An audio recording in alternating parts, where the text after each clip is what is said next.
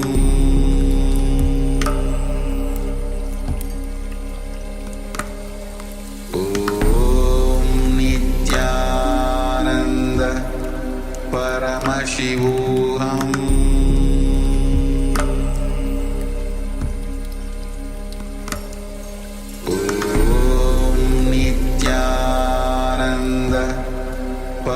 Paramashivoham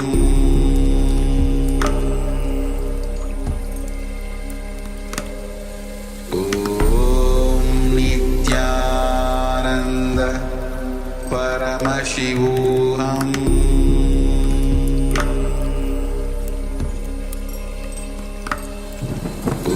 Om Nityananda Paramashivoham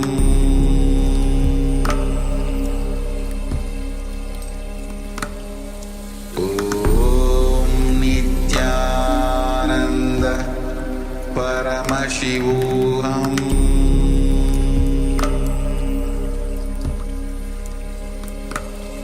Om Nityananda Paramashivoham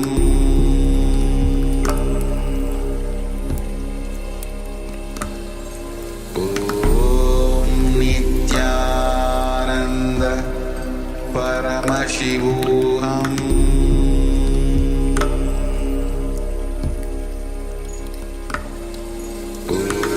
Om Nityananda Paramashivoham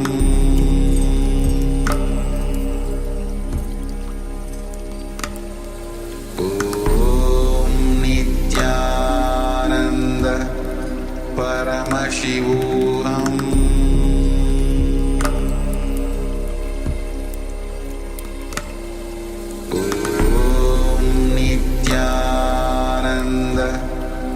Paramashivoham Paramashivoham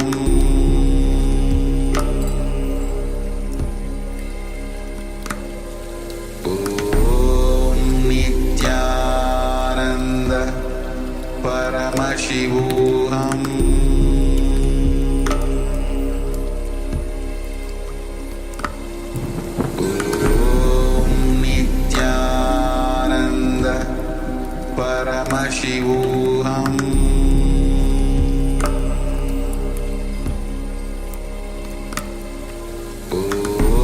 Om Nityananda Paramashivoham Paramashivoham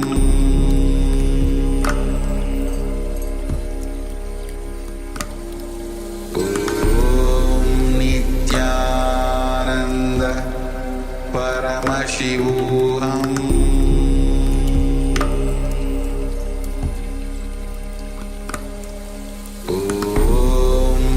Nityananda Paramashivoham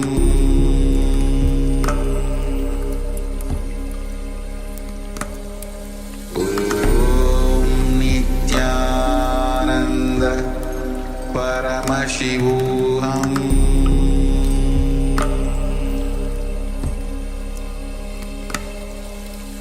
Om Nityananda Paramashivoham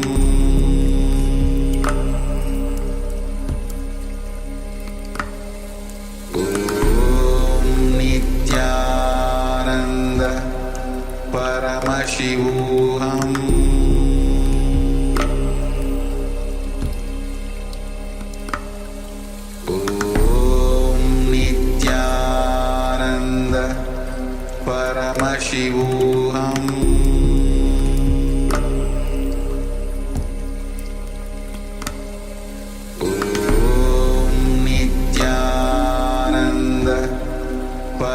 Paramashivoham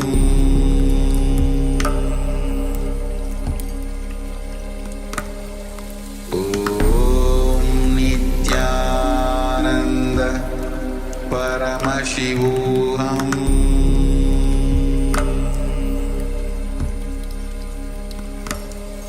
Om Nityananda Paramashivoham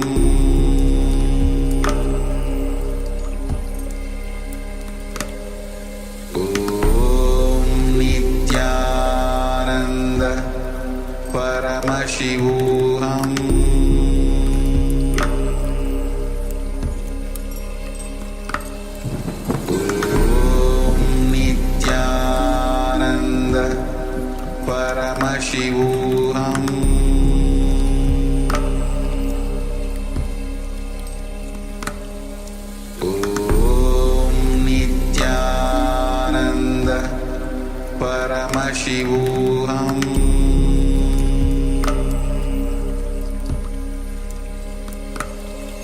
Om Nityananda Paramashivoham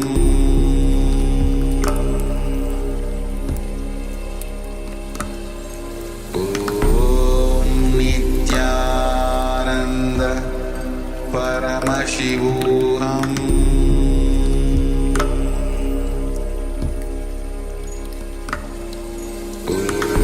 Om Nityananda Paramashivoham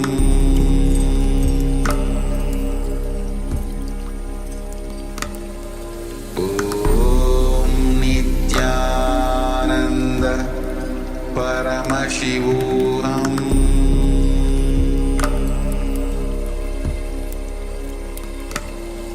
Om Nityananda Paramashivoham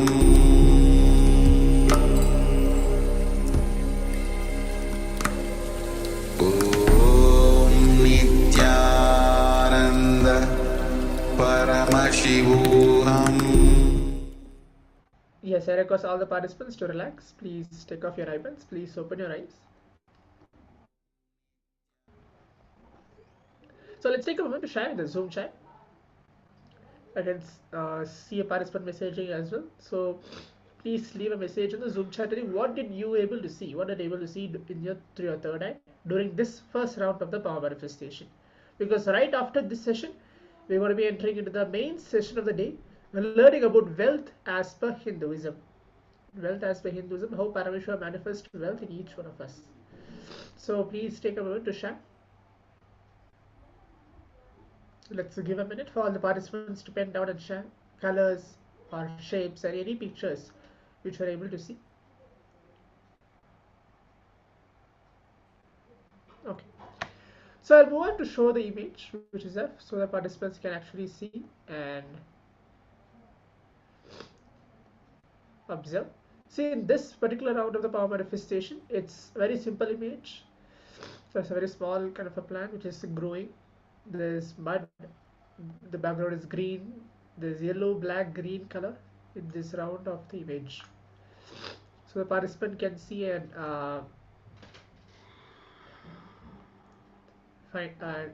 give an answer whether you're able to manifest it or not. Okay, so now let's prepare to move on to the first session, learning on wealth as per Hinduism. So during this session, we're going to awaken our wealth consciousness. We're going to understand what is the right and wrong about wealth, how to manifest wealth, and if we want to manifest wealth, what is the right way, right decisions to take to manifest wealth. So requesting all the participants to please give a complete listening to understand what Swamiji is telling. Have a book and pen to write down the powerful conditions in which you are understanding as well. So please sit. As I'm going to play the video for all the participants to listen, internalize, and then we'll have the internalization exercise in a few moments. Om Nityananda Paramashivoham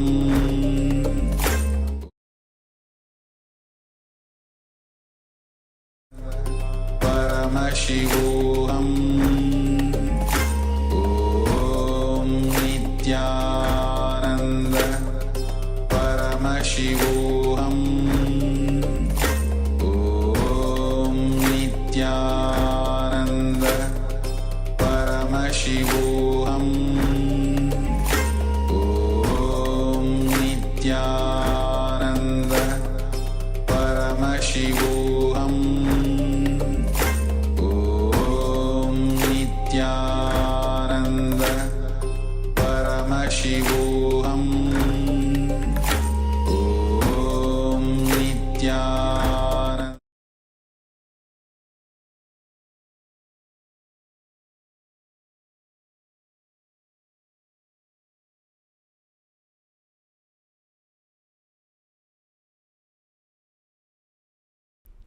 In Sanskrit, artha means meaning and wealth. It means how much you mean, that much you will be wealthy.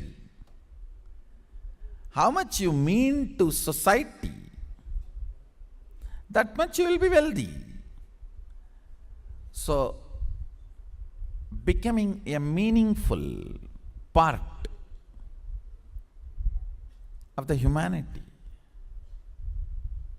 Understand?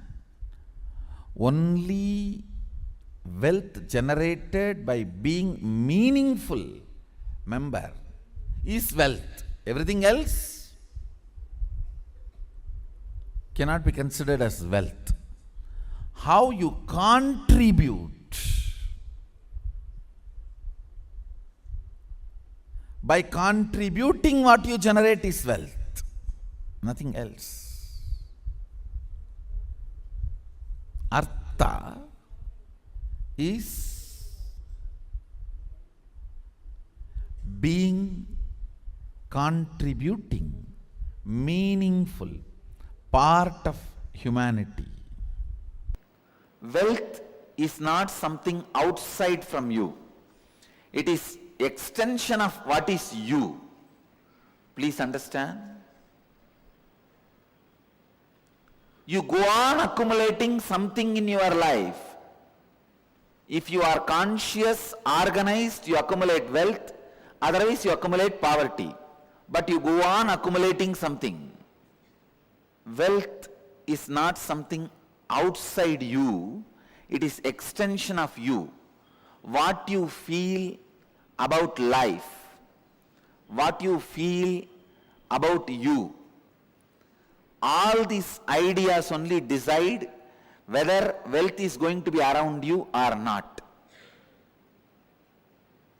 Altering the understandings you have about wealth is a very important thing you need for creating and celebrating wealth. Abundance is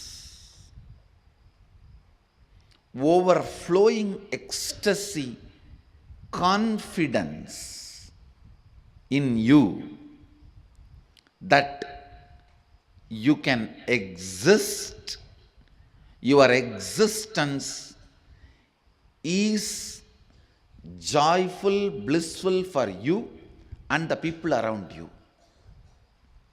Please understand. It may be looking very mystical. I'll explain step by step. But today I wanted to give you the last word on abundance. No beating around the bush. Last word on abundance. Listen. Even that word has nice meaning. Abundance. Bund means bank. Abund means without bank. Dance. Jumping without a bank. Jumping without a bund. Abundance. See, a overflowing excitement, intensity about your existence is wealth. Understand? Overflowing abundance about your existence, which expresses as your health, as the confidence to make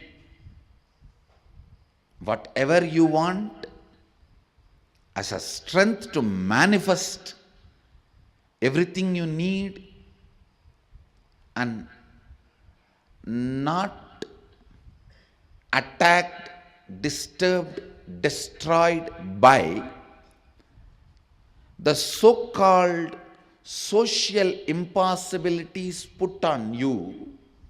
The man who remembers his goal is the wealthiest man in the world. He is the most wealthiest man because continuous remembrance will create an ability to manifest. Some of the basic truths about abundance. need to be internalized. Please understand. The real abundance is awakened feeling. That's the essence. Experiencing awakened feeling physically, mentally, in the muscle memory level, biomemory level, and bioenergy level. Experiencing awakening is abundance. See, money is simply extension of your understanding about you, your strength on you, your strong belief on you. I am not talking something impractical, please understand. No. I am not talking anything mystical or impractical. Whatever I am talking is a formula. It is not just miracle happens only in my life. It is a formula which can happen in every one of your life.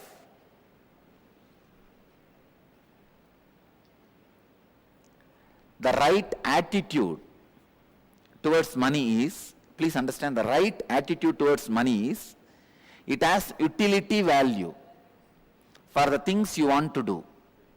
Neither suffer with the feeling I don't have enough, nor be overloaded and develop arrogance or ego or influenced by having it. Neither be influenced by not having, nor be influenced by having.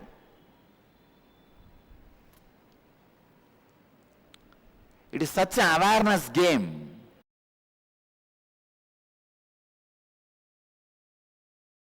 Listen carefully. For example,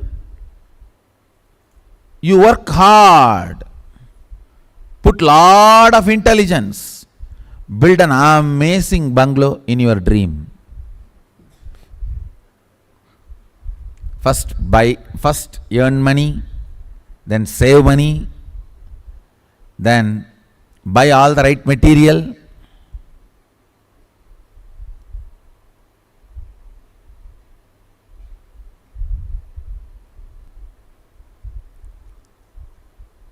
Things which change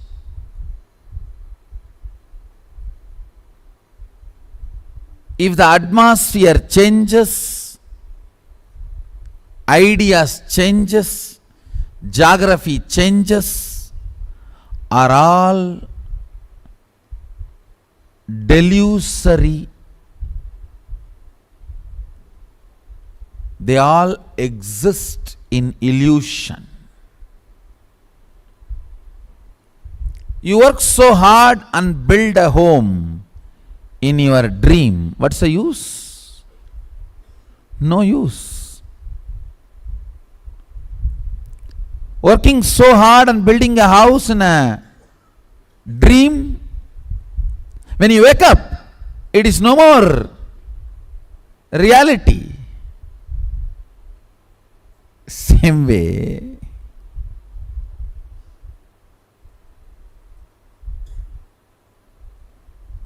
if you are earning and building a big business in a country, suddenly the country gets into war and it loses its currency value, what will happen to your whole thing? Waste. Understand, put your energy and time in ephemeral things only to the level you need to run your life, not more than that.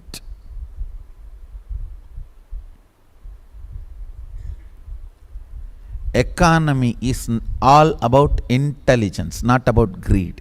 If you are functioning out of greed, the fellow who planted greed in you is successful, not you. You are working for him. Listen carefully. Few days before, it was a very intimate conversation with decision makers of my Sangha, the accountant, chief CFO and legal advisor all the top guys sitting with me,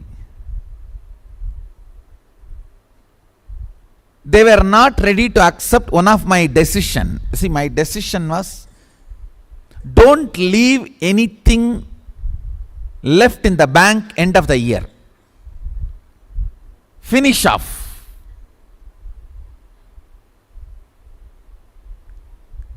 That was my policy, and they were not ready to accept that policy. They said, no, we are a huge organization and that cannot be the right policy. I tell you, understand? An organization like us, for us, what is wealth?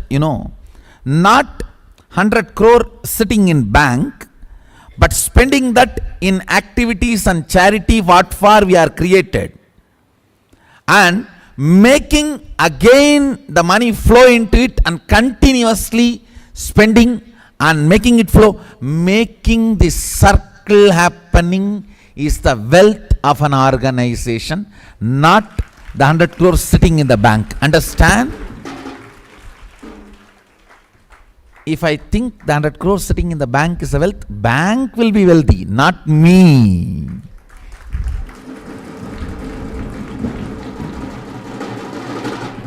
I am not interested in working to make bank wealthy. I am interested in making this Sangha wealthy. What is the wealth of the Sangha? Its ability to generate and spend on its mission, on its goal. Listen carefully. Acid wash your ideas about money with this clarity. Let your idea about money be aligned to your goal, not to your greed. If it is aligned to your greed, whoever has planted greed in you will be rich, not you. If I was carrying the greed for money, who plants the greed for money in our head? Banks and reserve banks ultimately. So I will be putting all the money into them. So who will be rich? They. I will be just working as a slave for them to be rich. That is not economy.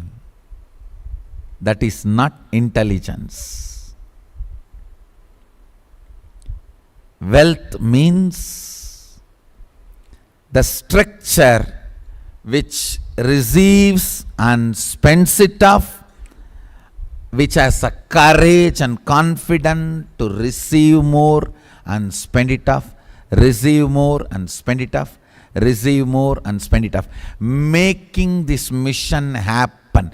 Ability to do what we are doing, what we are supposed to do, is the wealth of the Sangha.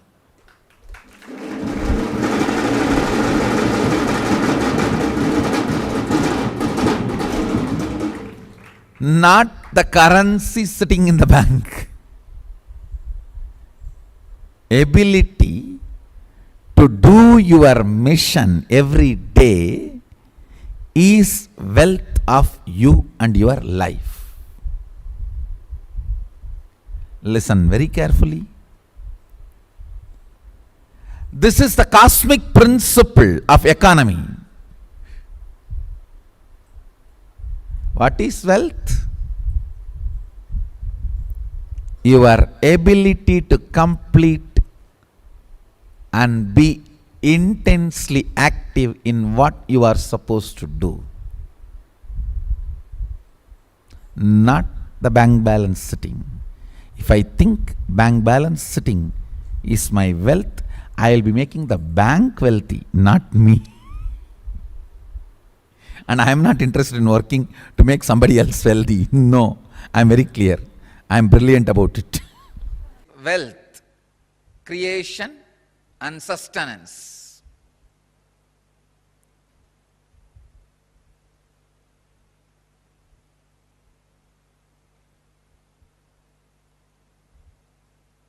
I can say life can be equated to two things. One,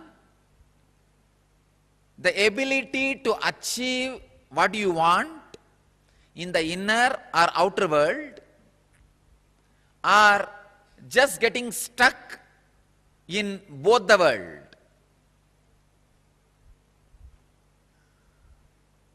These are the only two equations. As on now, at least people who are sitting in front of me, I can say very clearly, there is nobody who doesn't want wealth. Everybody wants it. But they do not increase the life in them to the level they want it. Wealth can be equated to the life energy you express. Straight equation. Because as on now, a normal man has wealth as the first priority in the life. So be very clear, if you do not have wealth, don't blame anybody, just you are not expressing life in you. Life energy is not happening in you. What is wealth?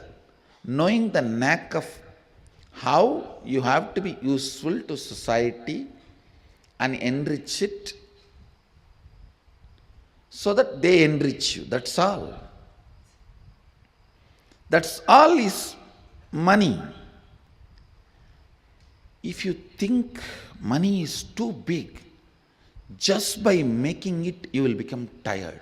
That is the biggest poverty. Please understand, just by making it, if you become tired, you are working, functioning out of the concept of poverty.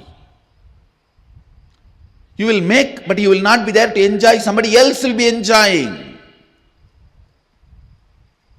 That is why I am saying, make money without thinking it is too big.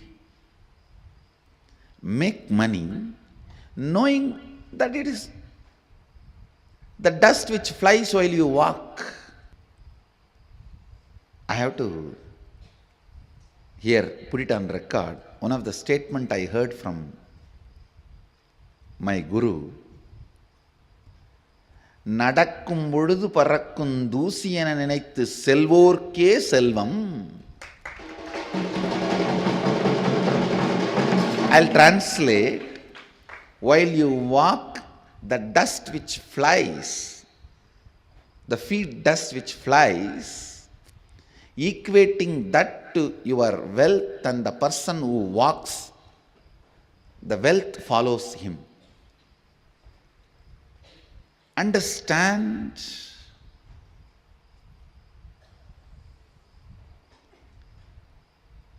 the powerfulness you demonstrate,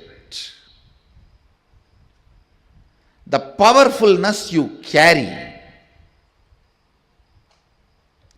in your thinking, in your feeling, in your words, in your action, the side effect of it is wealth. The side effect of it is wealth.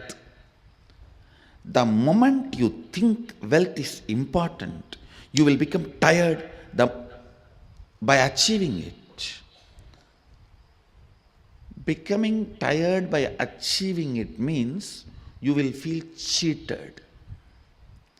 Please understand, you will feel cheated. Even your professions, careers, build as per the Hindu tradition and Hindu scriptures, because they are so much of life positive. And I tell you, the wealth you generated by being life positive is awarded to you as your richness in any plane. Please understand, with all my integrity to Sadashiva, I give you this cosmic legal advice. For example, if you are a doctor, an ethical doctor, and you are serving the life and making money, that wealth comes with you even when you go to Kailasa or Swargaloka, or when you come back to planet Earth. Please understand. I am very responsible when I am uttering these words. These are really true. But if you kill somebody, murder, sell alcohol, or sell meat and make money, not only that wealth will not come with you when you move to different planes, that sin and the torture and the suffering follows you wherever you go. One of my close disciples who listens to my words, I told him, see, I can relieve you from any sin, but don't run non-veg hotel. Even I will not be able to help you handle when you leave the body. He listened and left it. Left the non-veg hotel. That was his profession, his bread and butter. But he said, Swamiji, you said, that's all. No more. He just shut it down. Contribute. For example, if you are running a software company and making money, it's a contribution. It's good for you. Contribute and make money. If you are selling a house, doing real estate, it's good for you. It's a contribution. In that, making profit is not wrong. But fundamentally, it should be contributing to humanity. Never do this meat, alcohol, that kind of business which is harming the beings. Same way, tobacco. Never, never, never do that. Tobacco, alcohol, and any of the violence related, like killing animals, or even the violence based silk, the silk which need to be produced by killing the silkworm. No. No. Do not go for any of those careers and professions. Let your life be nanmarai arangal vonga.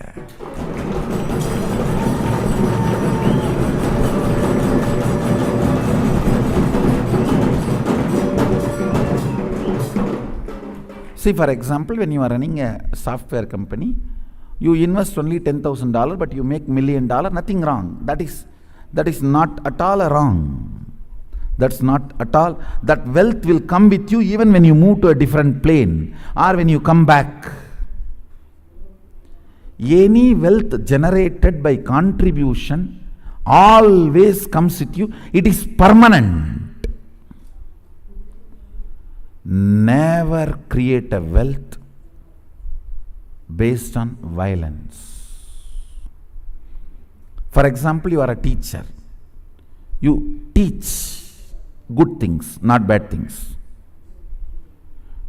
Of course, if you are teaching to kill, that will not be a good money.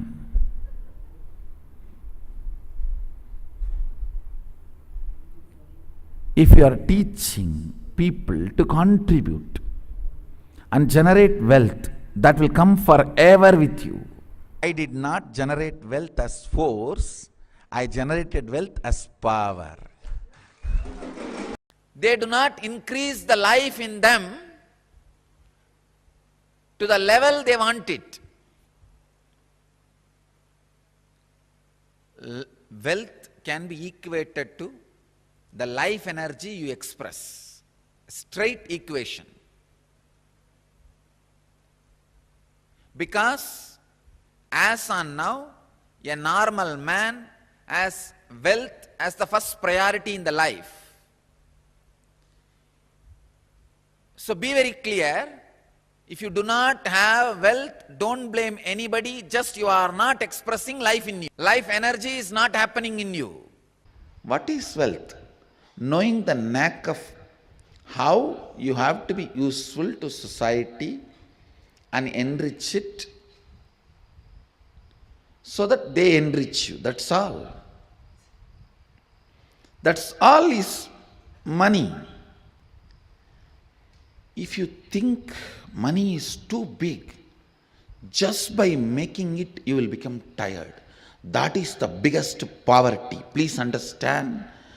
Just by making it, if you become tired, you are working, functioning out of the concept of poverty. You will make, but you will not be there to enjoy. Somebody else will be enjoying. That is why I am saying, make money without thinking it is too big. Make money knowing that it is the dust which flies while you walk.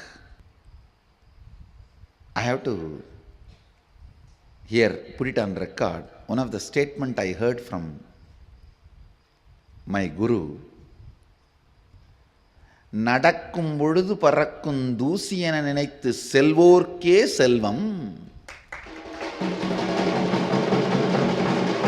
I'll translate. While you walk, the dust which flies, the feet dust which flies, equating that to your wealth, and the person who walks, the wealth follows him. Understand?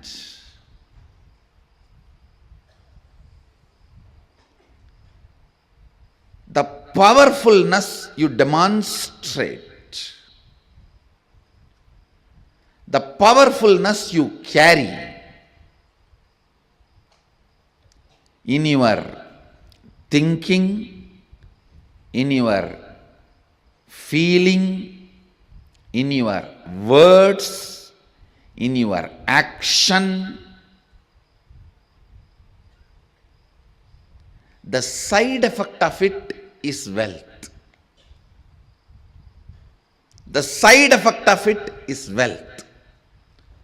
The moment you think wealth is important, you will become tired by achieving it. Becoming tired by achieving it means you will feel cheated.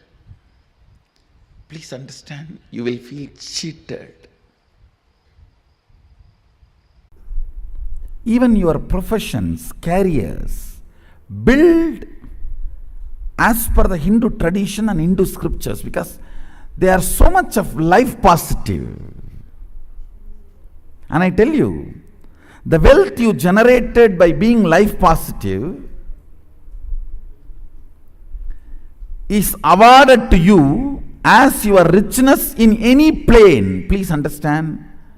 With all my integrity to Sadashiva, I give you this cosmic legal advice. For example, if you are a doctor, an ethical doctor, and you are serving the life and making money, that wealth comes with you even when you go to Kailasa or Swargaloka, or when you come back to planet Earth. Please understand. I am very responsible when I am uttering these words. These are really true. But if you kill somebody, murder, sell alcohol, or sell meat and make money, not only that wealth will not come with you when you move to different planes, that sin and the torture and the suffering follows you wherever you go. One of my close disciples who listens to my words, I told him, see, I can relieve you from any sin, but don't run non-veg hotel. Even I will not be able to help you handle when you leave the body. He listened and left it. Left the non-veg hotel. That was his profession, his bread and butter. But he said, Swamiji, you said, that's all, no more. He just shut it down. Contribute. For example, if you are running a software company and making money, it's a contribution. It's good for you. Contribute and make money. If you are selling house, doing real estate, it's good for you. It's a contribution. In that, making profit is not wrong. But fundamentally it should be contributing to humanity. Never do this meat, alcohol, that kind of business which is harming the beings. Same way, tobacco. Never, never, never do that. Tobacco, alcohol, and any of the violence related, like killing animals, or even the violence based silk, the silk which need to be produced by killing the silkworm. No, no, do not go for any of those careers and professions. Let your life be nanmarai arangal vonga.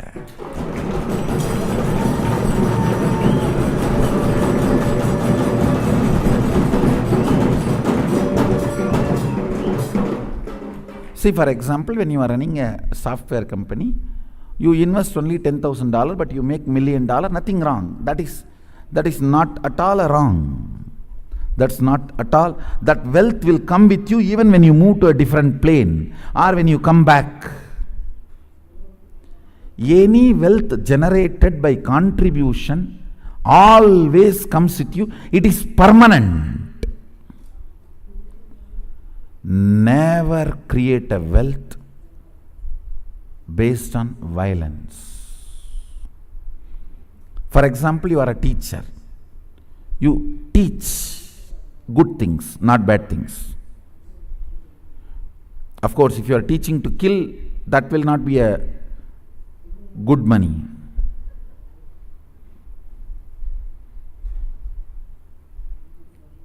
If you are teaching people to contribute and generate wealth, that will come forever with you.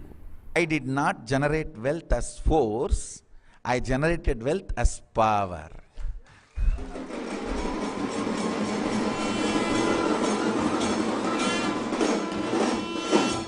My existence, I go on contributing. My lifestyle, my thought current, the way I exist, continuously everything gathers around. Whether money or the human resource or whatever gets gravitated. That is why whenever anything need to be attended, I attend here. Increase the speed.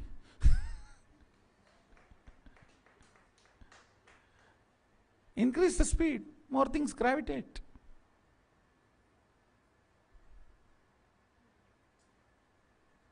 Understand the difference between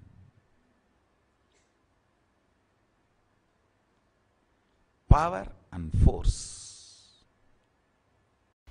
The first step we need to do,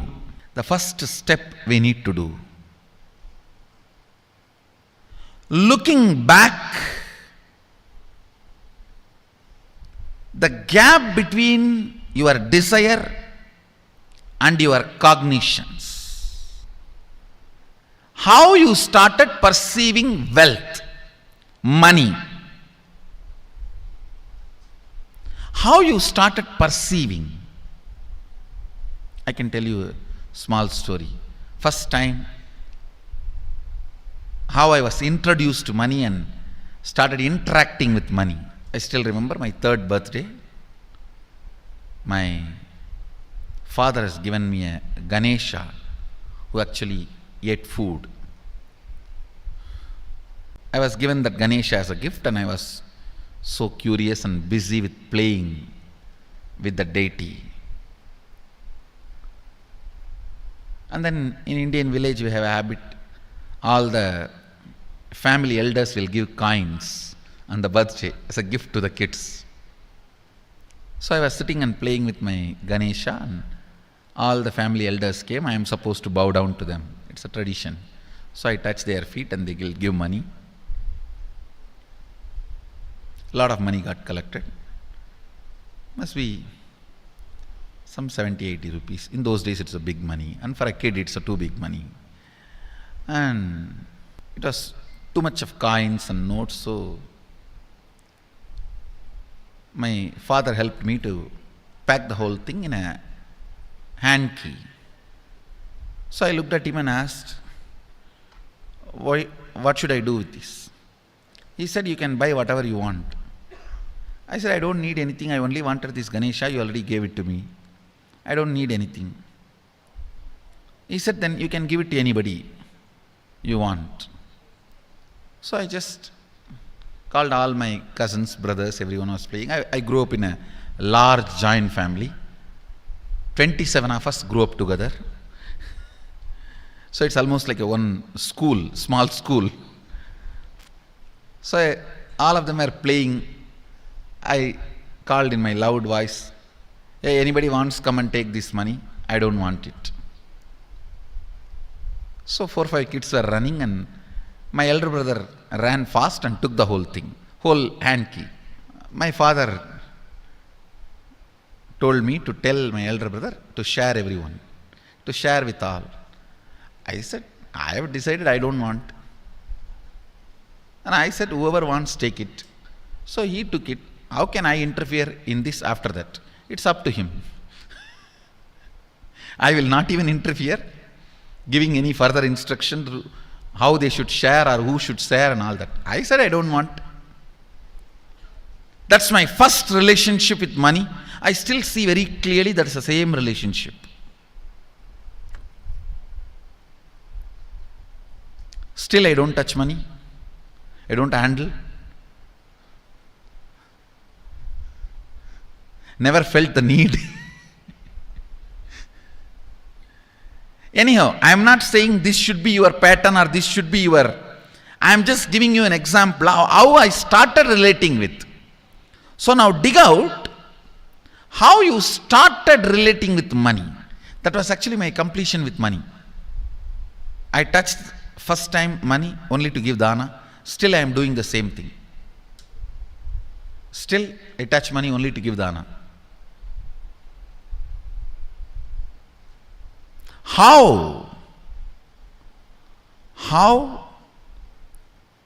you cognized money, wealth, what all your perceptions and beliefs and cognitions about money.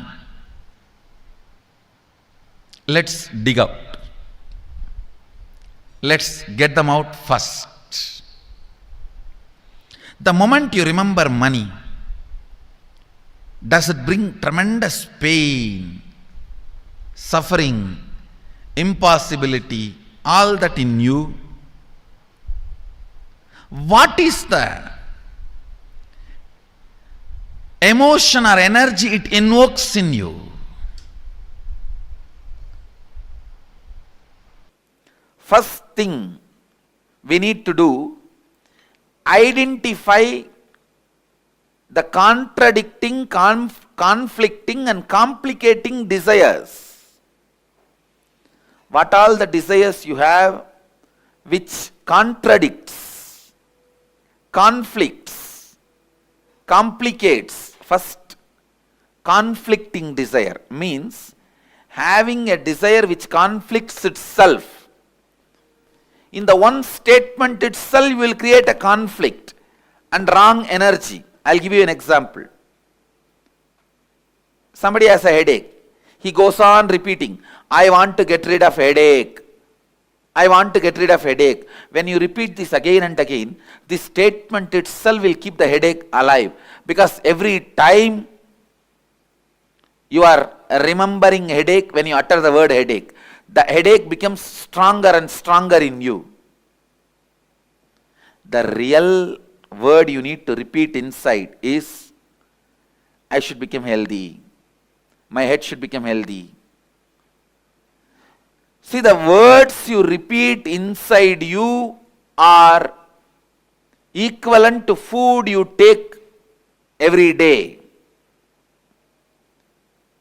Suddenly overnight nobody is going to become obese. Suddenly overnight nobody is going to become fit. It's every day what you eat makes you one day obese. Every day what you eat makes you one day healthy. Listen. The words you repeat inside makes you either frustrated or spiritually awakened. The conflicting words you go on repeating inside you takes away the possibility you have for yourself. Second, contradicting desires. Having two or more desires at the same time which contradict each other, which you cannot fulfill at the same time.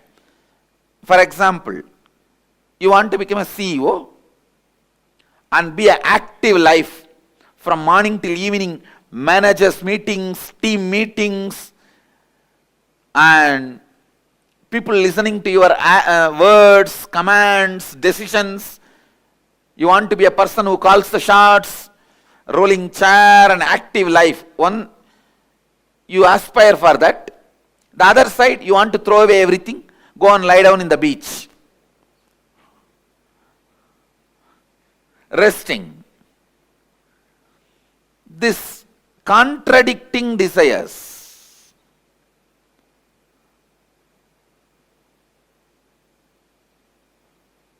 Same way, third, complicating desires means having a desire which gets complicated without direct understanding and right clarity.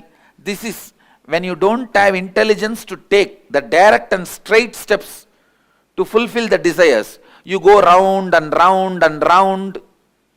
You want money, but you are working in the direction of having name and fame. You go round and round and round, fulfilling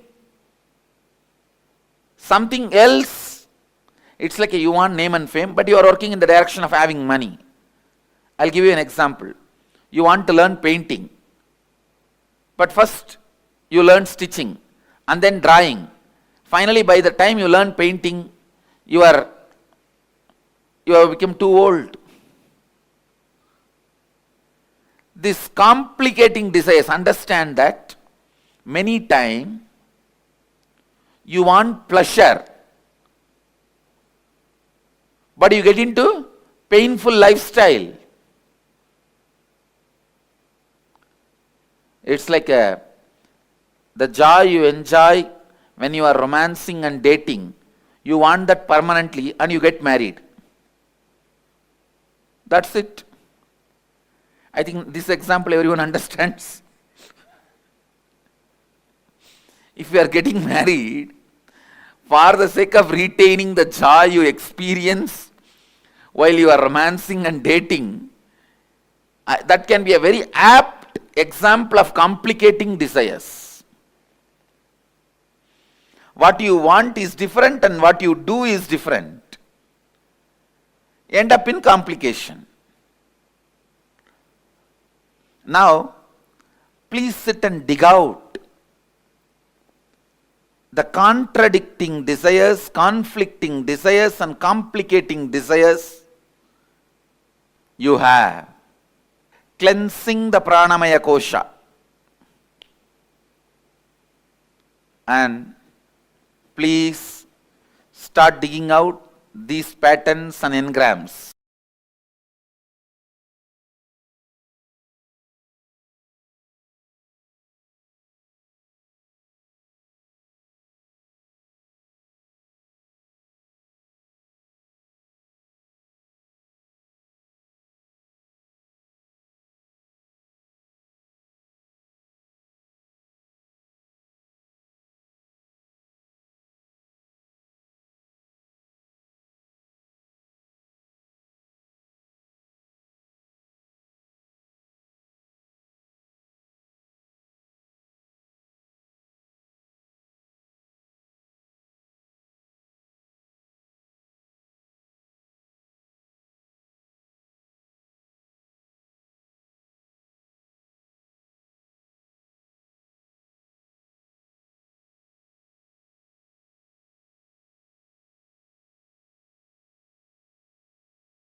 Nityananda.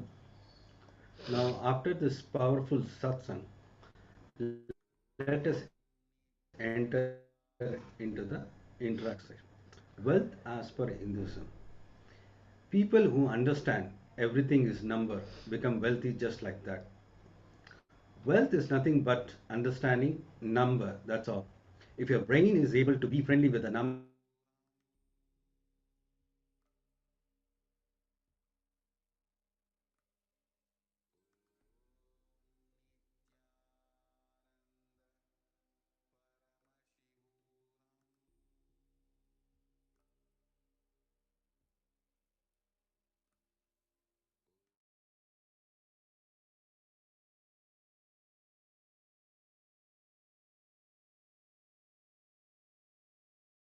आनंद परमशिवोऽहम्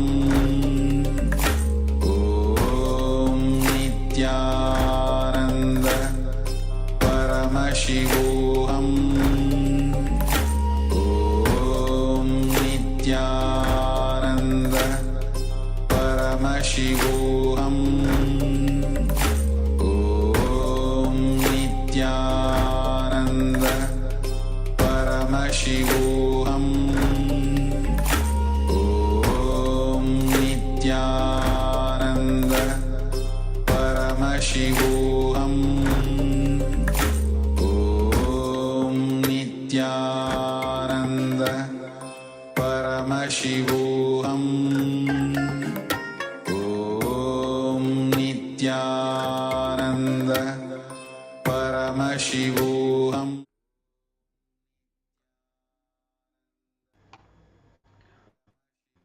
sorry for the technical glitch.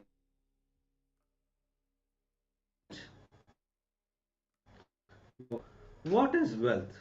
Knowing the knack of how you have to be useful to society and enrich it so that they enrich you. That's all. That's all is money. If you think money is too big, just by making it, you will become tired. That is the biggest poverty. In the morning, if you feel like you want to work, make $1 million and become a big boss of a company, evening you may feel like dropping everything and going and lying down in a beach and having vacation. One side, the other side, you just want to get rid of everything. So this is the contracting statement. You contract yourself within one statement. So for an example, my headache should get cured. The more and more number of times you tell, my headache should get cured, my headache should get cured, you are strengthening your headache. Indirectly, you are activating the headache. Any word repeated more and more number of times inside is going to become a strong inside. So conflict means feeling different things at different time, not having clarity. Morning you want to have one thing, evening you want completely opposite thing. Contradiction means all the same time giving light to both energies. I want to get rid of headache.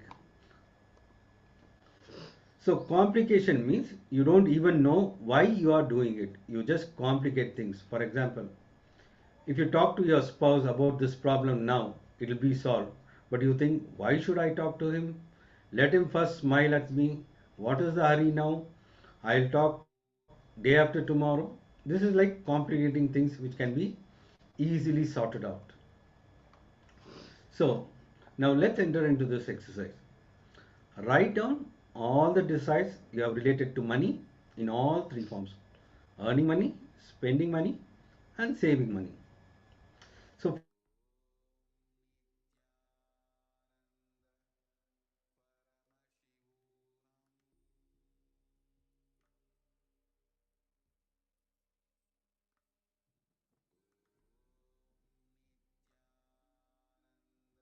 Nityanand Paramashivoham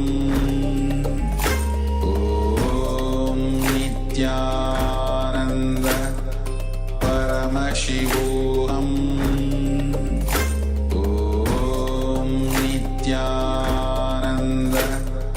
Paramashivoham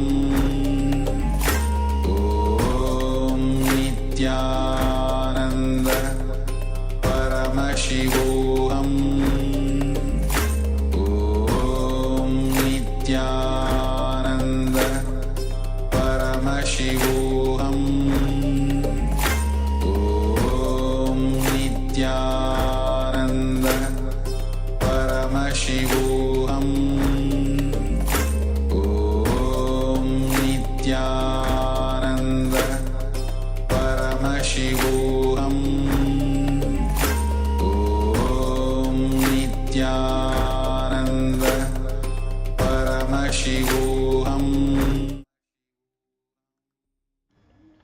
Nityanandam, sorry for the technical glitch.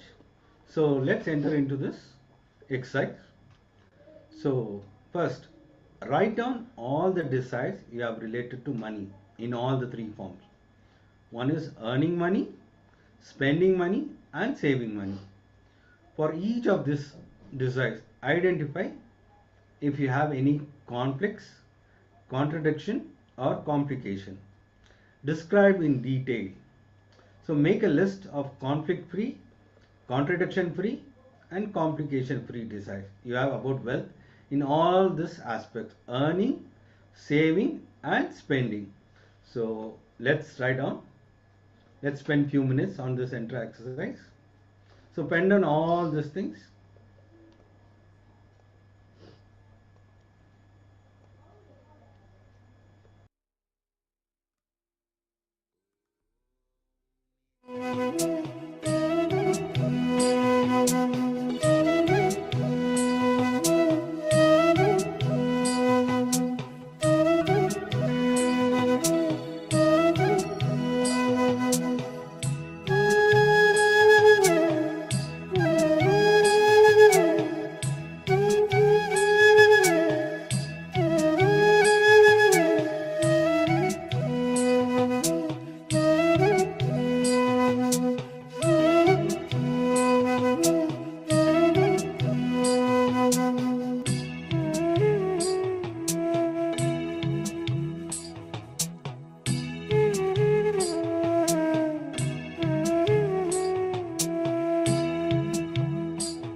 Yes. Now let's enter into the power manifestation. Hope each of the participants have written down the internalization exercise, the difference between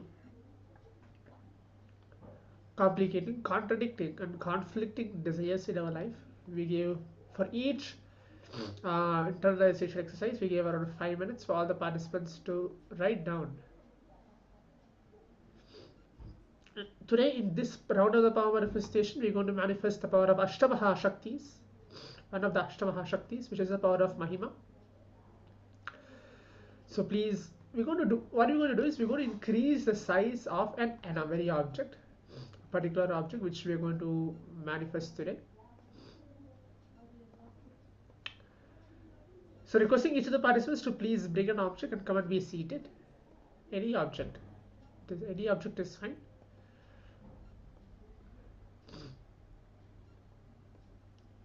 And requesting all the participants who have not turned on their camera, please keep your cameras turned on. Come and be seated with the object. We're going to keep the object on a flat surface. Through your third eye, you're going to give a command just by your will to change the size of an object. We're going to play the 1S capsule. So you can 1S capsules are the videos energized by Swamiji himself. Powerful darshans happened in the previous years. You're going to watch that, get connected with him, be in the space of oneness, feeling that you and Swamiji, you and Paramashiva is same. You are Paramashiva.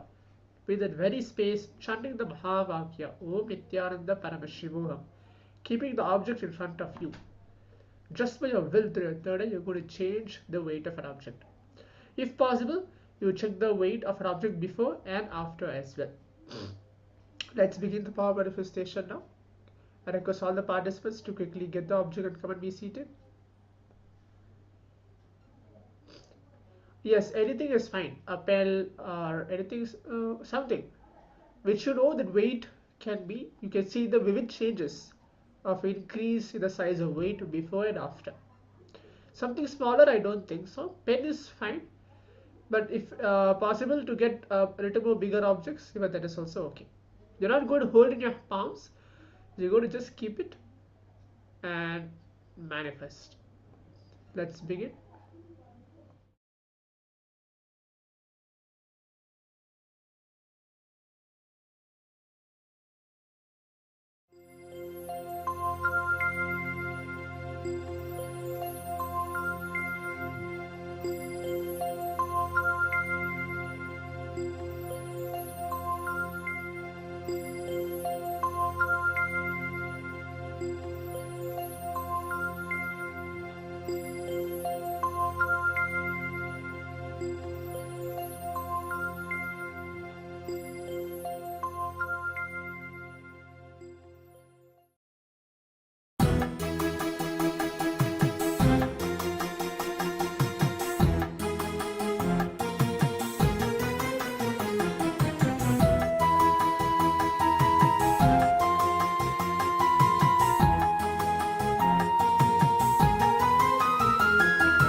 தரிசனம்.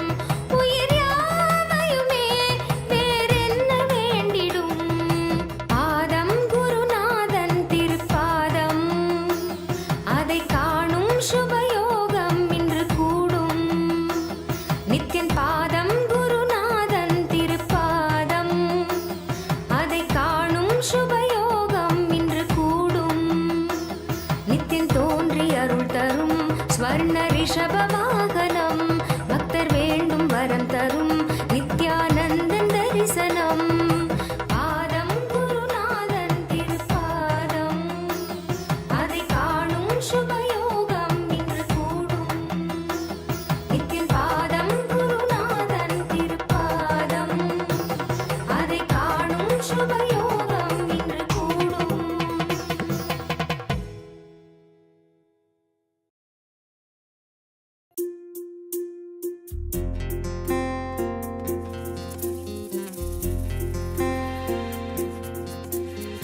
ஆதிசிவன் ஆதி அந்தமில்லாதொரு ஜோதி வடிவமாய் வந்து நின்றார்.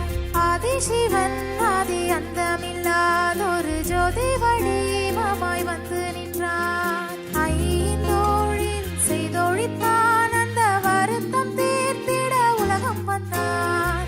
ஆக்கைக்கு தீக்கைகள் அளித்திடும் போது சதாசிவன் என்னும் நினைவு கொண்டார். மாயை மக்களை மயக்கும் போது ஈசானத்தான் என்னும் நினைப்பும் கொண்டான். கண்கள் ககனம் காத்திடும் வேளையில் விட்டுருவாய் வந்து தானாய் நின்றான். ஆகாத மனிதரை அழித்திடும் வேளையில் ஆகி நின்றான் அவன் ருத்திரனான்.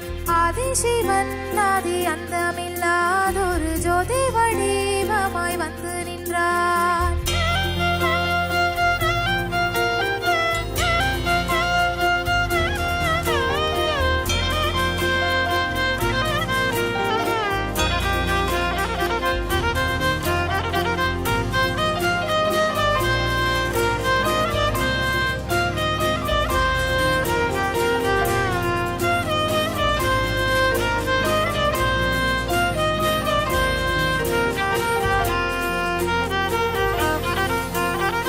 ஆக்கிடும் தன்மை மறந்தேனோ என ஆண்மையின் மீது சந்தேகம் கொண்டான். சந்தேகம் தீர்த்து அப்பன் நீயே என்று சொல்லிடவே வந்த மகள்கள் நாங்கள். புவிக்கு பூரணமாய் வந்த நாதனின் பூரணத்துவத்தின் காரணம் நாம். புவிக்கு பூரணமாய் வந்த நாதனின் பூரணத்துவத்தின் காரணம் நாம்.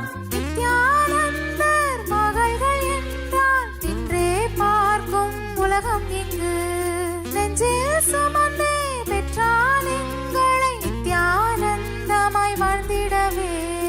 ஆதிசிவன் ஆதி அந்தமில்லாதொரு ஜோதி வடிவமாய் வந்து நின்றார்.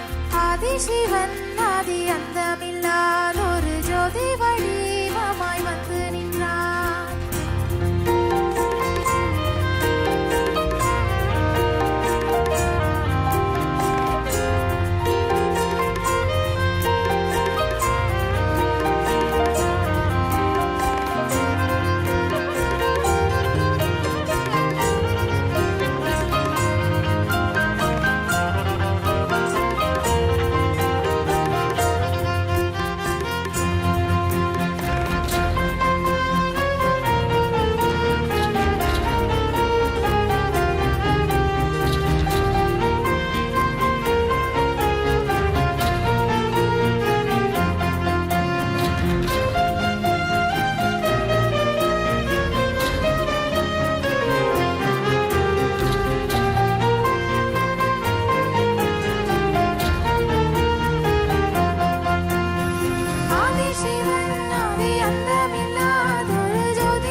Paramashiva, Paramashiva, Nityananda.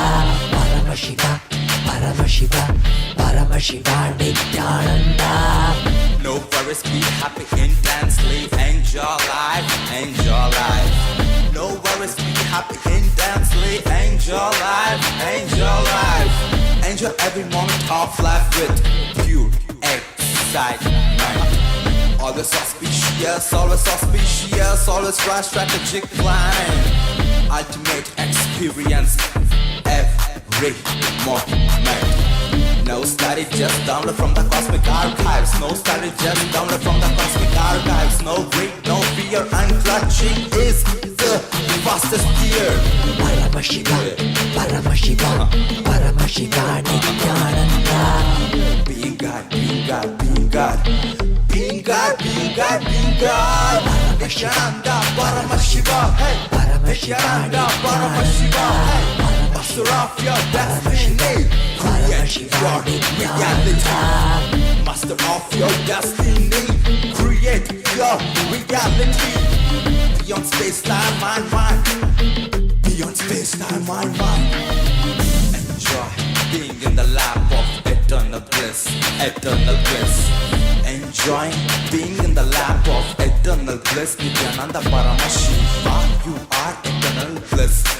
Nityananda Paramashiva, Paramashiva, Paramashiva, Paramashiva, Nityananda Paramashiva, Paramashiva, Paramashiva, Nityananda Paramashiva, Paramashiva,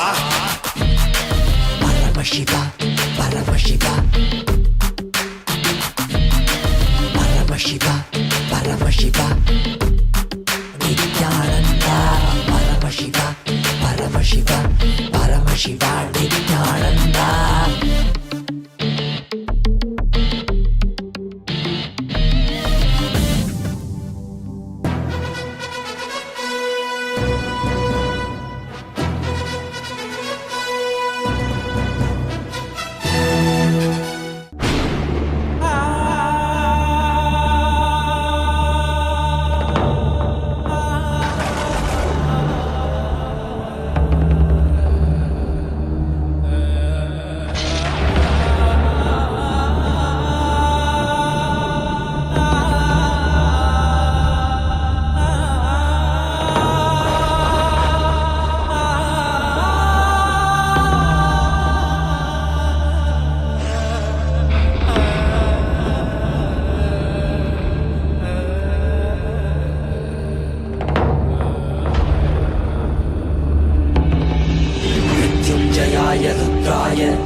शाम्भवे अमृतेशाय सर्वाय महादेवाय ते नमः मृत्युञ्जयाय रुद्राय नीलकण्ठाय शाम्भवे अमृतेशाय सर्वाय महादेवाय ते नमः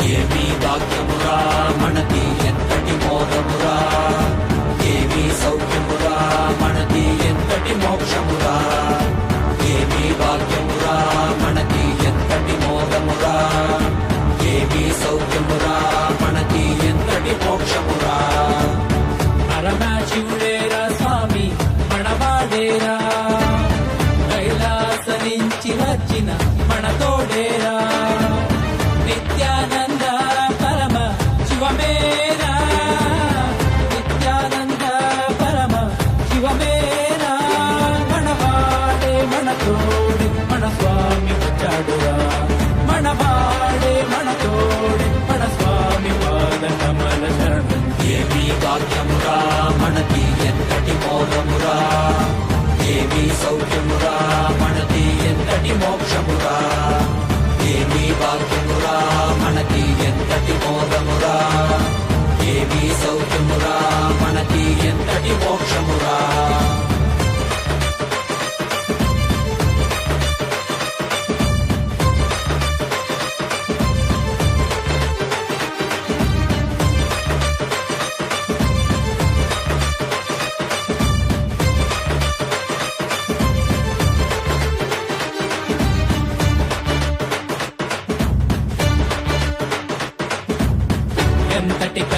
మైనామణకి స్వామి నీ తలవరా ఏమీ లేకున్న నీకు స్వామి ఉన్నాడురా ఎంతటి కష్టమైనా మనకి స్వామి నీ తలవరా ఏమీ లేకున్న నీకు స్వామి ఉన్నాడురా దర్శనమిచ్చాడురా స్వామి దివిలో నీకెళ్ళామురా దివ్య శరీర స్వామి మన భాగ్య విధాతరా దర్శనమిచ్చాడురా స్వామి దివిలో నీకెళ్ళామురా దివ్య శరీర స్వామి మన భాగ్య విధాతరా கலியுகத்தை காக்க வந்த நித்யானந்த சாமி அவரே அவதரிச்ச இந்த நாள உலகமெல்லாம் கூடி மேளதாளம் முழங்க கச்சேரி வச்சு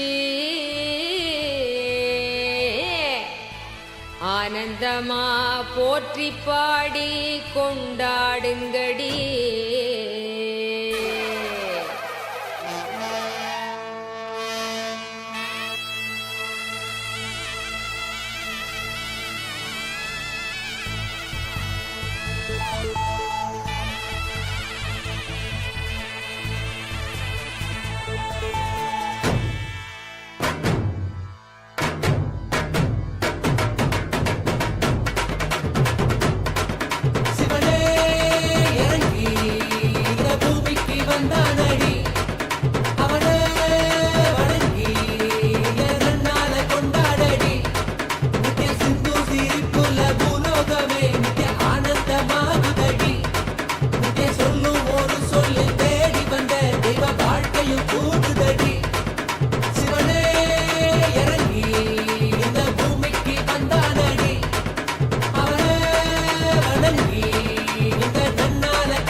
தெய்வீகமா மாற்றிவிட வர எண்ணும் அந்த எண்ணம் அதை தாண்டும் நிலை காட்டிவிட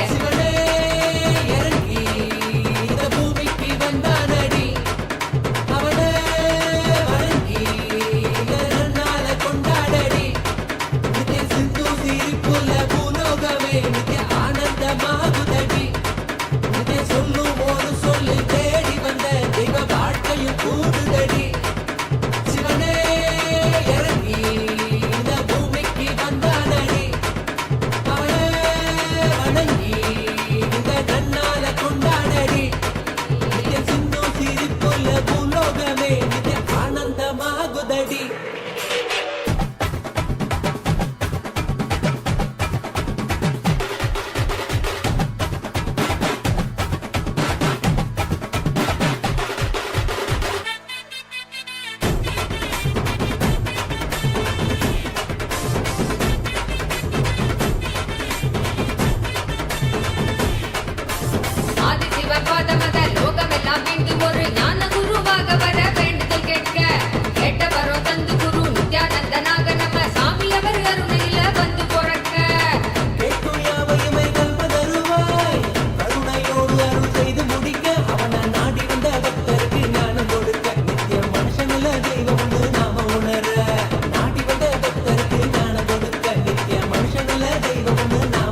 Yes. So all the participants can relax now. Yes. Now, how many of the participants were able to have a breakthrough? Were able to feel that there is a difference before the power manifestation and after the power manifestation? You can tell, including your surroundings or the weight of an object, the size of an object which is increased. Where do you feel that you feel that there's a difference? All the participants were with us in the Zoom rooms. Please share your understanding. Where you feel the difference in the power manifestation before and after.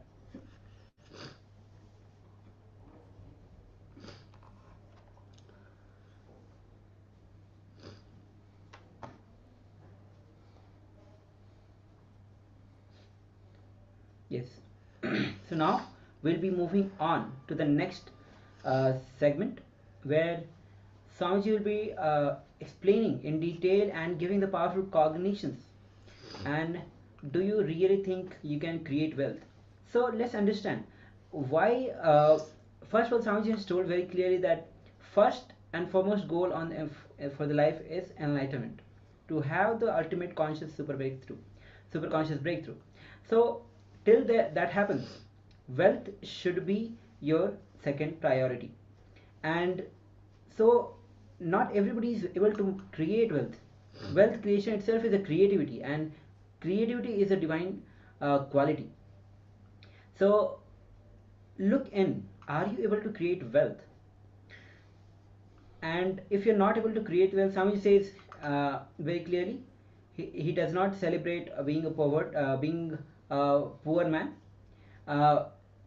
You should be rich. You should be rich, filled with powerful cognition, because wealth is not just the money. It is the extension of you and various dimensions of you, including money, relationship, health, wealth, including everything is the wealth which is extension of you.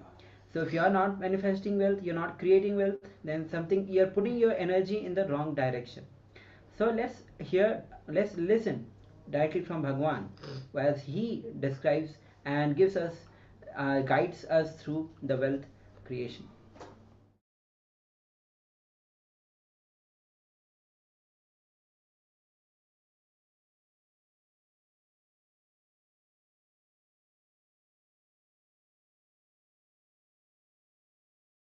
In Vedic tradition, we have two kinds of wealth.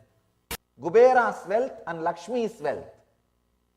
Kubera's wealth means he will accumulate and hold. Neither he will enjoy nor somebody else can enjoy. Technically, he will play with the number. He will have the wealth. Neither he will be enjoying nor others will be enjoying. The Lakshmi's wealth means she will be constantly circulating. Giving. Not only she will be enjoying, everyone will be enjoying. See, Lakshmi's wealth means you will not bother to spend because you have courage and confidence about your intelligence to create more wealth. So you allow it to flow through you. This is what we call Lakshmi's wealth. The Kubera's wealth means he only knows few cunning methods. Technically to own, technically to gather. He will not be doing anything. Everybody else will be working. Somehow he can give some promises, fictions being sold in fractions. He knows the technique how to sell the fictions in fractions. He knows the technique. He can make that happen. And he will be holding. He will not be contributing directly to society.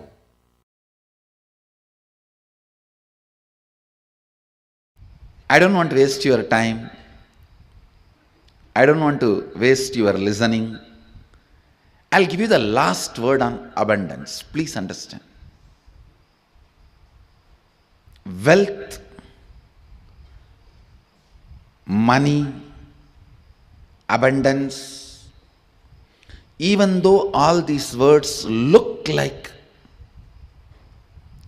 they are same or synonymous, it is not.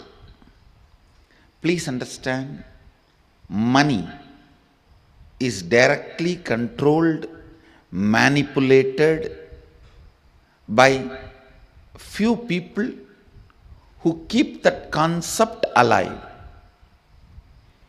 When brilliantly, intelligently, few people play with your greed and sell you some concepts and make you work for those ideas, that is money. Money is not abundance. I am not saying for abundance money is not required, but I am saying money itself is not abundance. Please understand. Abundance is overflowing ecstasy, confidence in you that you can exist. Your existence is joyful, blissful for you and the people around you. Please understand. It may be looking very mystical. I'll explain step by step. But today I wanted to give you the last word on abundance. No beating around the bush. Last word on abundance. Listen. Even that word has nice meaning. Abundance. Bund means bank. Abund means without bank. Dance. Jumping without a bank. Jumping without a bund. Abundance. See, a overflowing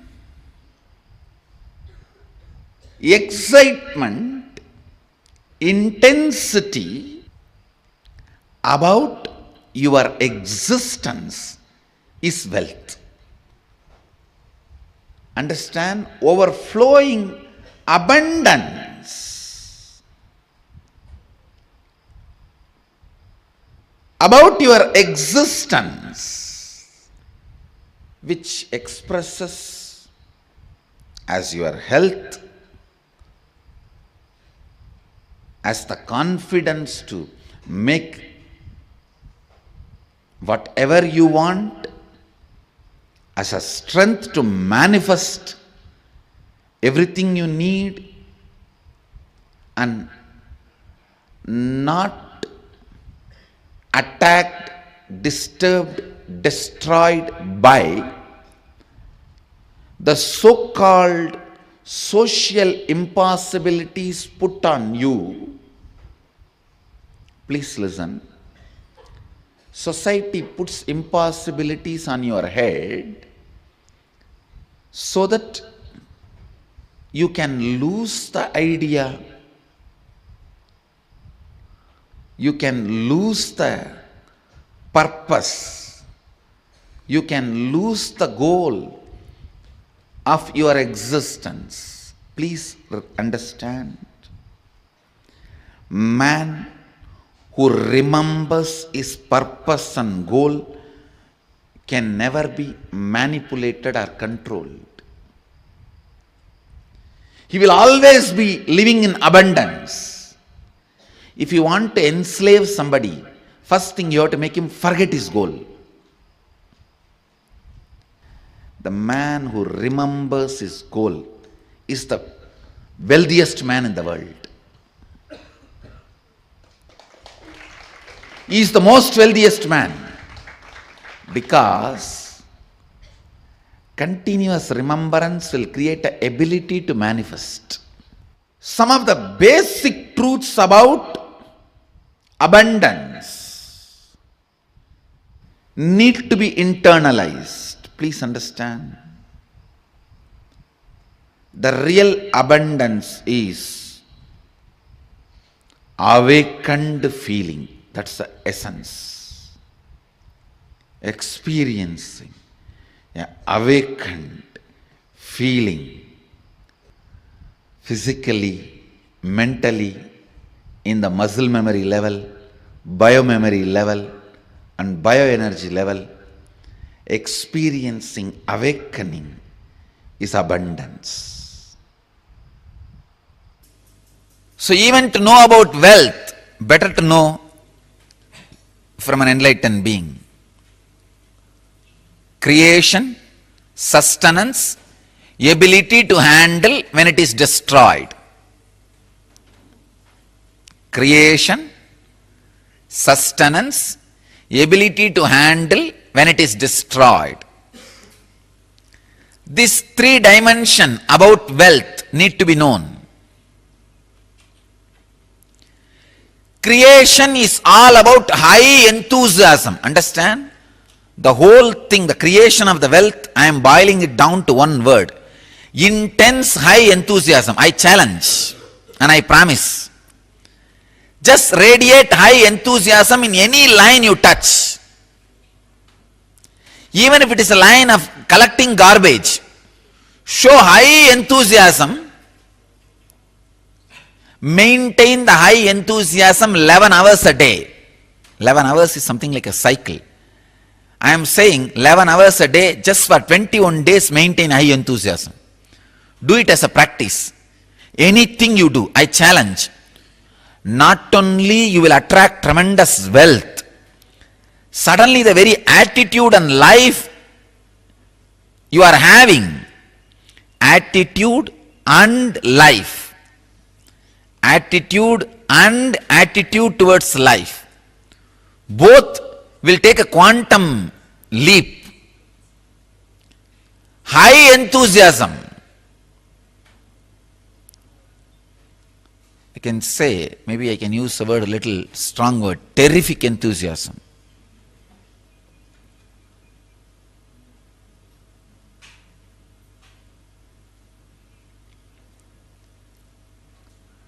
High enthusiasm is wealth.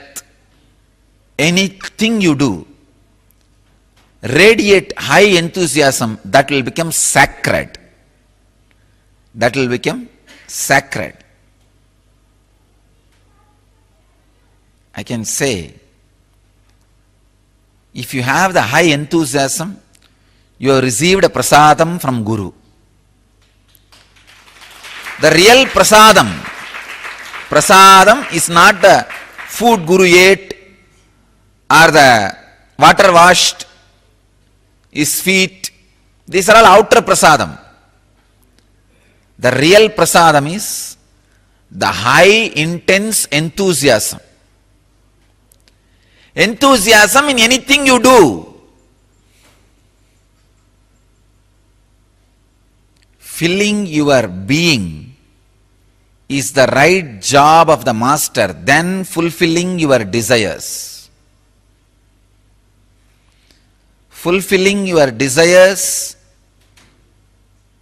are too small, then filling your being. A real master fills your being. Creation is all about high enthusiasm. Enthusiasm can never be brought by any reason. Understand? Enthusiasm is just internal quality, like you are breathing, like how you are alive, like living. Enthusiasm is high quality. It is your very quality. It can never be altered, arranged, reorganized by any reason. It is just joy overflowing through your intelligence. I can tell you, use anything to create enthusiasm in you. Enthusiasm and addictions are completely opposite to each other. Things which addict you can never give enthusiasm. Things which give enthusiasm to you can never addict you. This is the truth. Don't think you can create enthusiasm through alcohol, through drugs. No. It doesn't happen. Maybe demonic excitement can happen by alcohol and drugs. Demonic excitement is not enthusiasm. In demonic excitement, you are not creative. You are violent. You just jump around like bhutas. They do not know what they are doing. They destroy. They never create. But in enthusiasm, you are not demonic or excited. You are only enthusiastic. Enthusiasm is creation, creativity. I can tell you, whenever you are filled with enthusiasm, those few moments, you are experiencing God intensely in your inner space.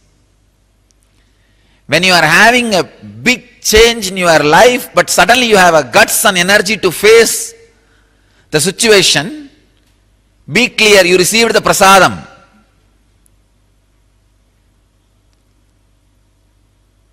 Sacred prasadam. High enthusiasm is real wealth.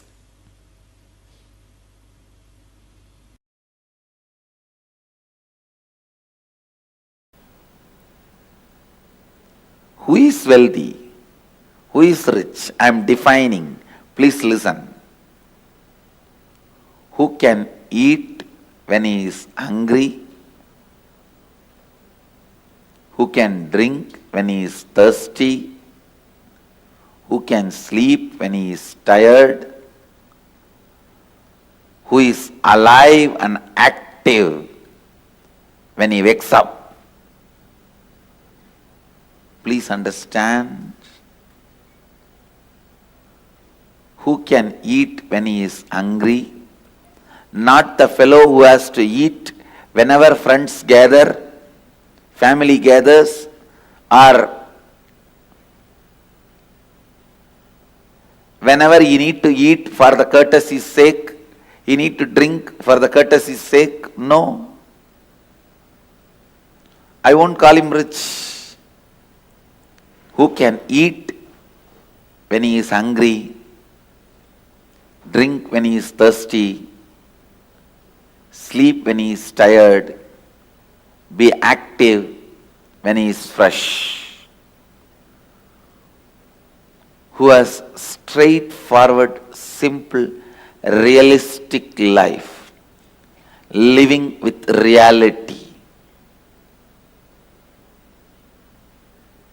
Neither the ambitions, whims and fancies are required to fuel him, inspire him, excite him, nor the delusory, fear, imaginary, illusory greed can drive him crazy.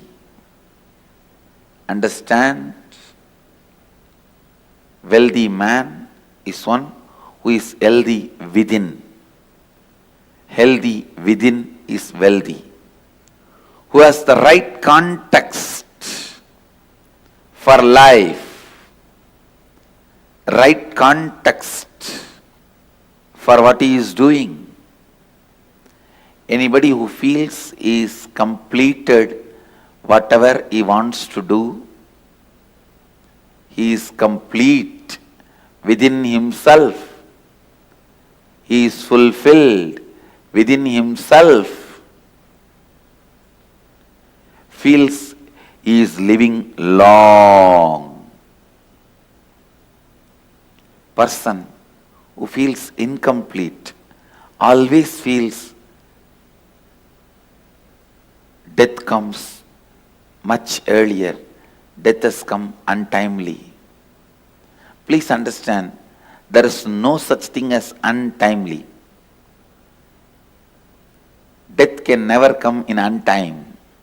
He comes in time. He doesn't know something called untime. He always comes in time. when you have the context of being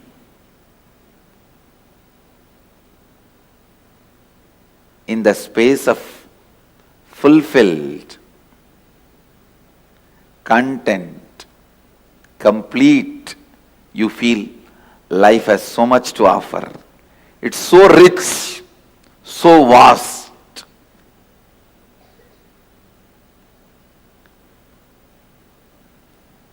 The person who feels life has so much to offer, life itself is too much, is wealthy. He lives wealthy life.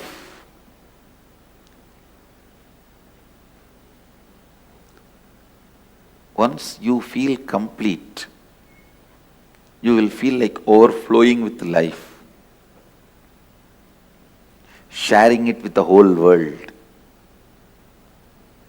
Actually, enriching happens only after thoroughly you feel complete. You support others, you enrich others, you enrich everyone's life only when you feel fulfilled, completely complete. Setting the context of completion brings activism in your life. That activism is the first step for living Advaita. Again, I am going to repeat the same truth, maybe 11,248th time.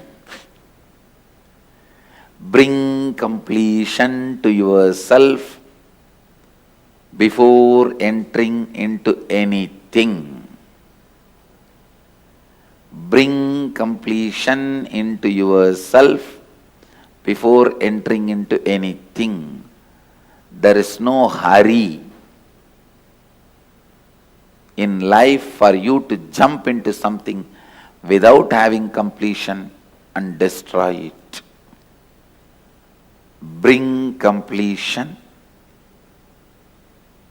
into your life. Purnatva. Bring Purnatva into your life.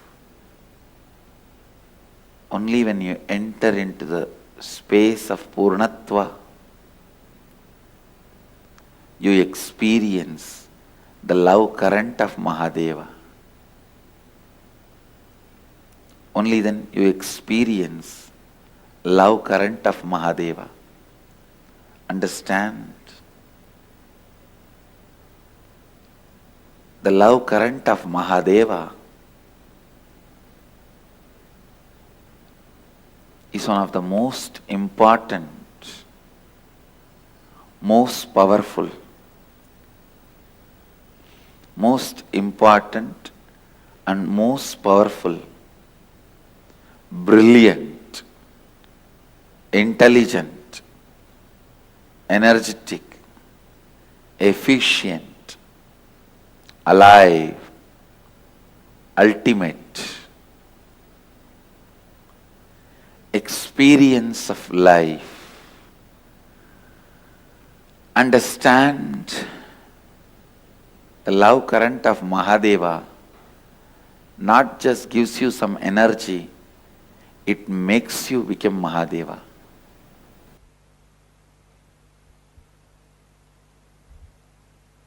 I can say life can be equated to two things. One, the ability to achieve what you want in the inner or outer world, or just getting stuck in both the world.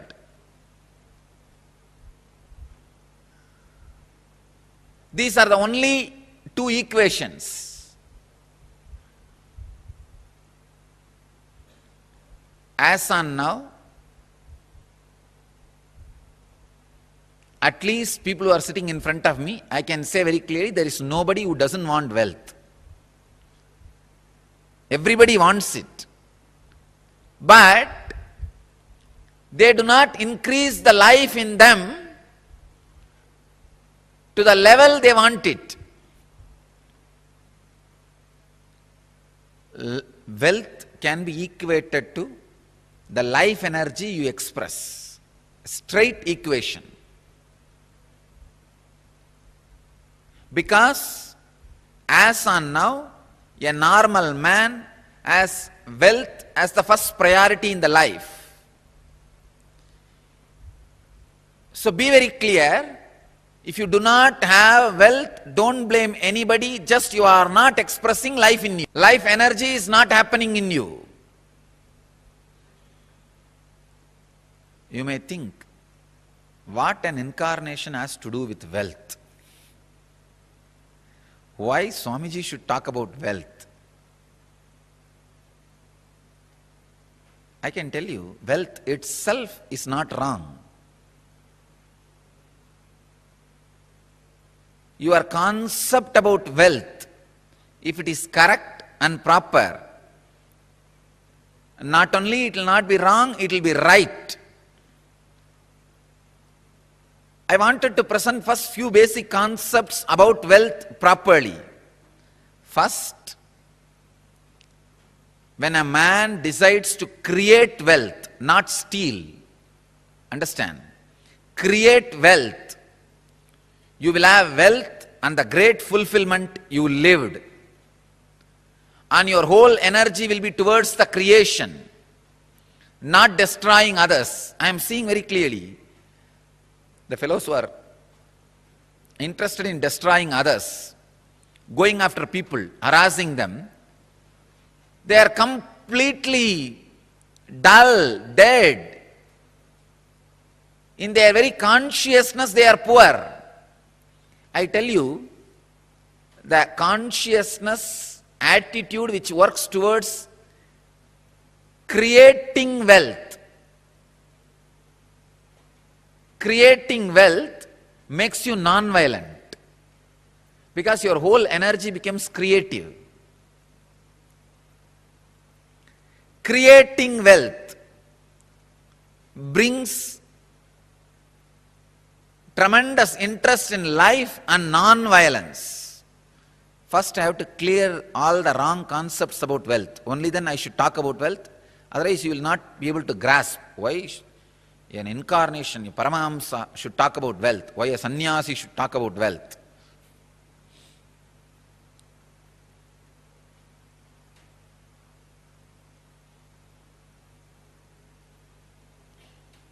Only he can talk about wealth because he has gone beyond wealth.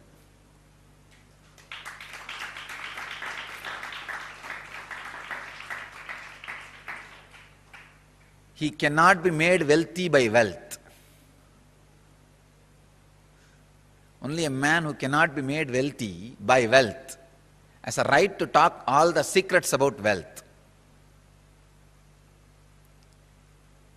Only those methods of grabbing, stealing, robbing is wrong, sin.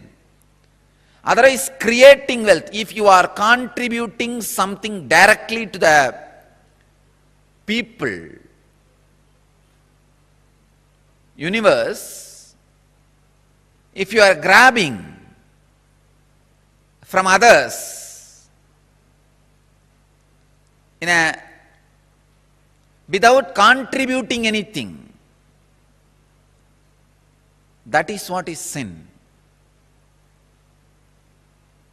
So creating wealth is intrinsic part of life.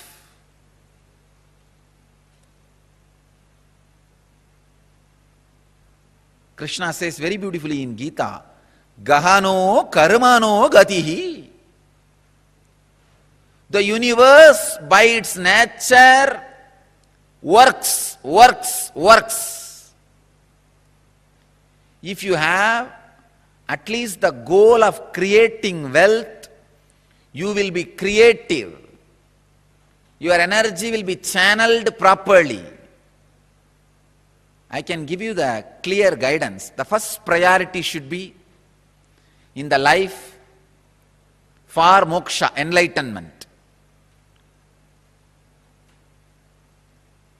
Till that happens, the second priority can be creating wealth. Understand? Not grabbing or robbing or stealing. Creating wealth.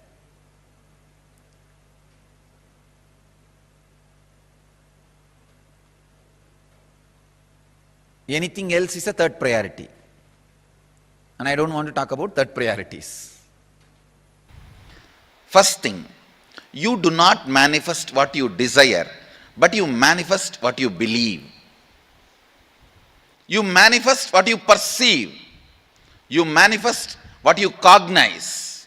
If you cognize struggle as you, if you believe you as a struggle, you will manifest only that. If you believe, if you cognize, if you perceive you as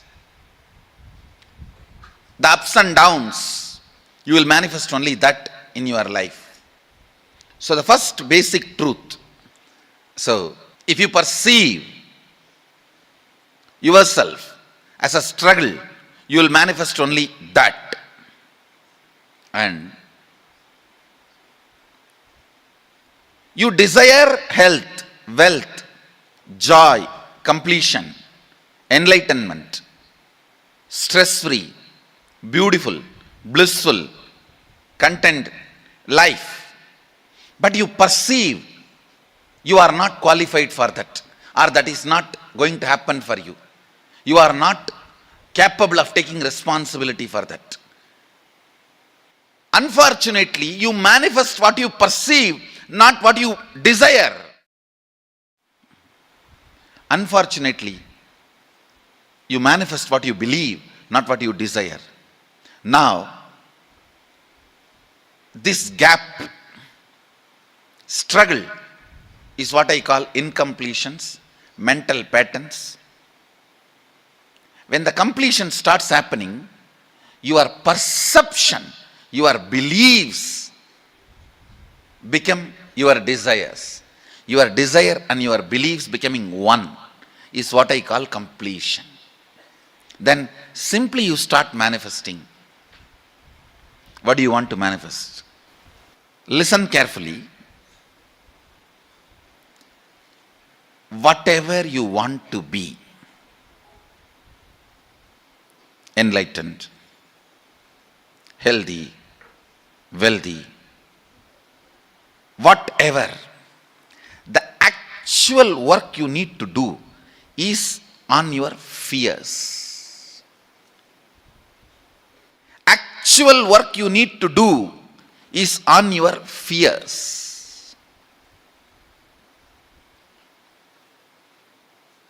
You are working on many wrong things.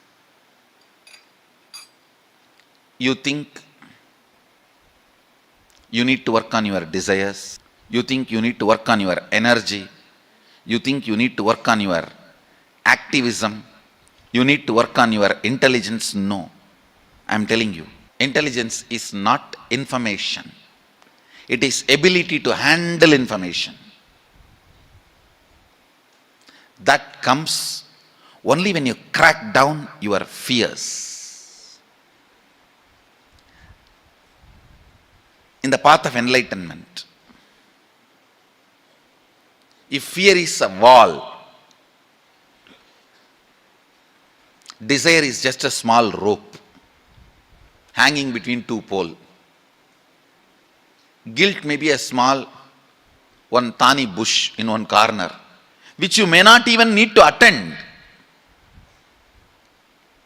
Many things which you may not even need to face, you go on wasting your time on it, working on it. Actually, what you need to face You need to crack down on your fear. That is the most important wall you need to break. Even here, the secrets of attracting wealth, the most important thing you need to break is your fear. You need to crack is your fear. It's for the courageous. Actually, I see, from my own experience, I tell you, wealth worships the feet of courageous people.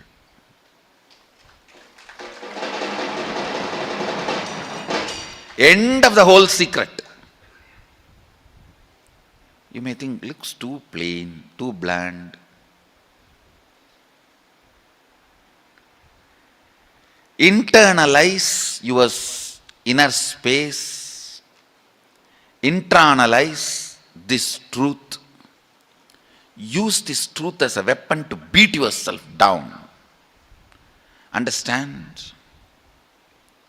If you beat yourself with the truth, you will never collapse. You will rise up. Wrong part of you will be broken, destroyed. Not the right part. If you beat yourself with lies and luxuries, you will unnecessarily not only create powerlessness, you will be growing in wrong direction. Drill yourself with this one truth. Actually, you need to work on fear. Listen. Please come to the space of listening. Listen. I told you the purpose of this program is two things. One, to clean up the incompletions, patterns you carry about wealth, and create a right space, a powerful magnetic energy center in you to attract wealth, situations supporting you to create wealth, people supporting you to create wealth, making you like a magnetic energy center for manifesting the wealth the way you want. Listen, I have done only first step yesterday. Today I will do the second step now.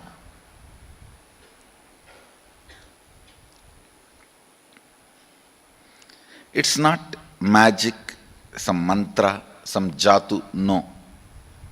It's a clear science. Anything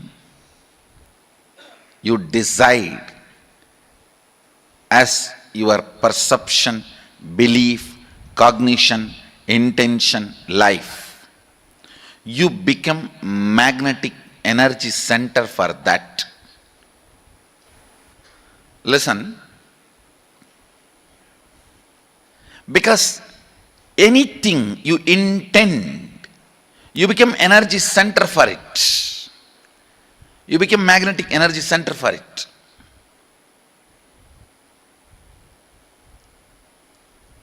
Now, consciously decide what do you want to manifest in next 3 months in your wealth field.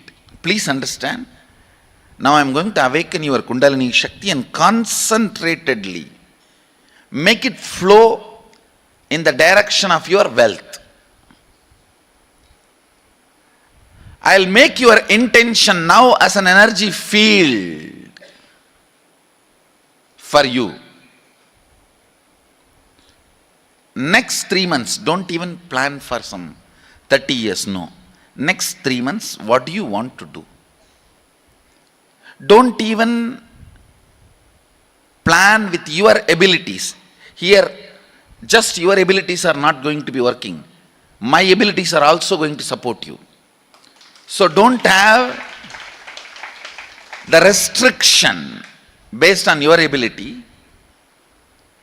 You write clearly what is your intention, what is it you want to manifest in next 3 months in the field of wealth.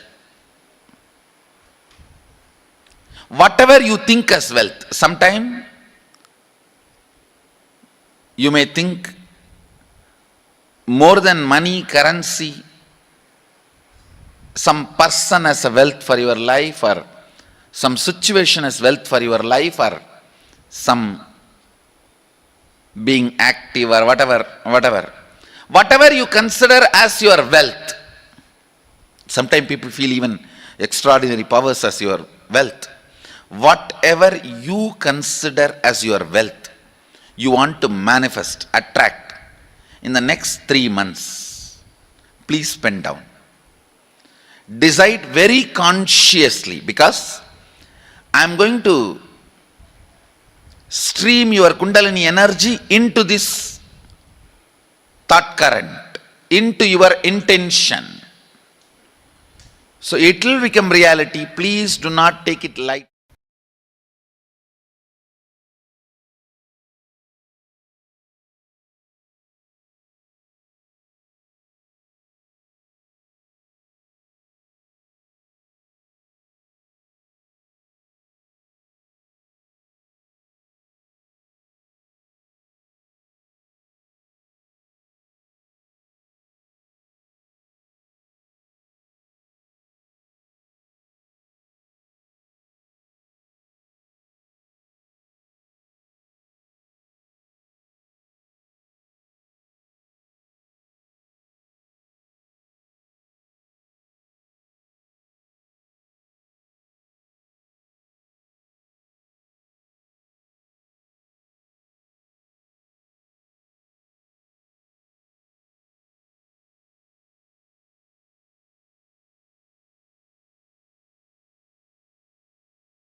Nityananda Paramashivoham.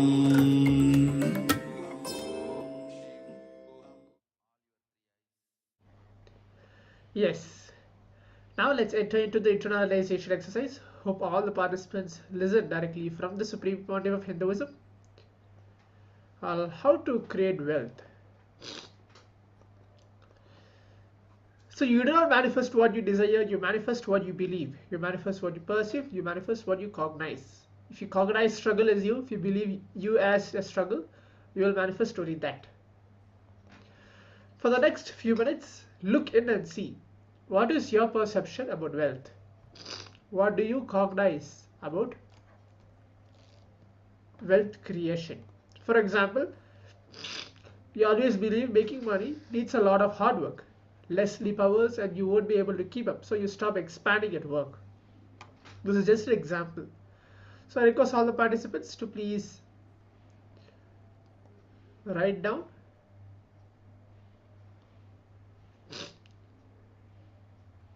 Please start writing it down.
Yes, so I hope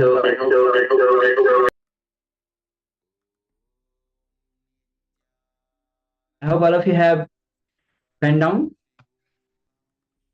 all the wealth related patterns. Now we'll be moving on to the special Kriya, the N Kriya, technique for wealth manifestation.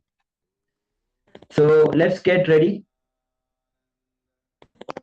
This Kriya will awaken the Kundalini and enthusiasm, as in the previous video Swamiji has told. Enthusiasm is required for anything, for creation. If you are enthusiastic, if you have enthusiasm, you can create wealth, and your energy is moving in the right direction. So how to awaken the Kundalini and enthusiasm? So Swamiji is giving the beautiful technique to all of us. So this technique is not only for the awakening of Kundalini and enthusiasm, that will you definitely gain, but from this technique you'll also start creating wealth. Creating is the divine quality, and when you start creating wealth, because wealth is just extension of it, it's not just money. Wealth has many dimensions associated with it. So let's enter into the Kriya, where Swamiji himself will be guiding all of us. Let's begin.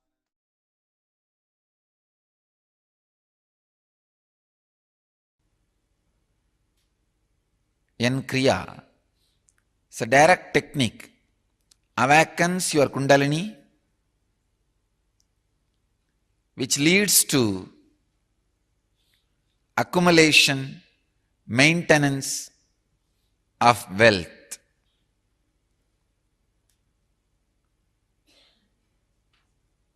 I'll give the instruction to do how to do the N Kriya. Paramashivoham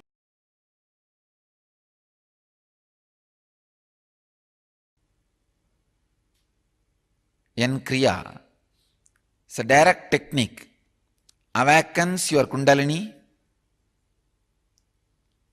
which leads to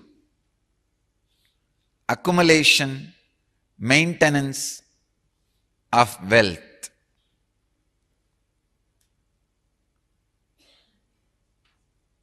I'll give the instruction to do how to do the N Kriya and initiate you, then guide you step by step into the process.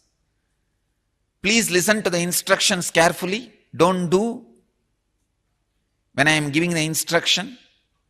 It is 7-step Kriya. The first step is cleaning the nostrils, Nadi Shodhana. Inhaling deeply, exhaling deeply, 11 times, that's all. If you inhale and exhale, it is once. It's called one circle, one cycle. Do this for 11 times. Second step, Bastrika. Bastrika has many methods and procedures.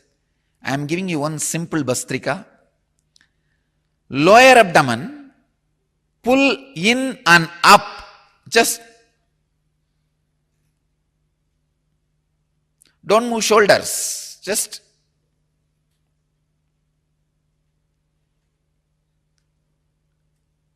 "21 times do Bastrika.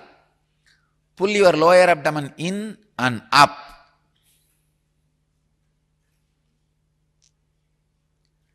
Third, Samana Kriya. Inhale as slowly as possible. Fill your lungs. Hold as long as possible. Exhale as slowly as possible. Hold your lungs empty as long as possible.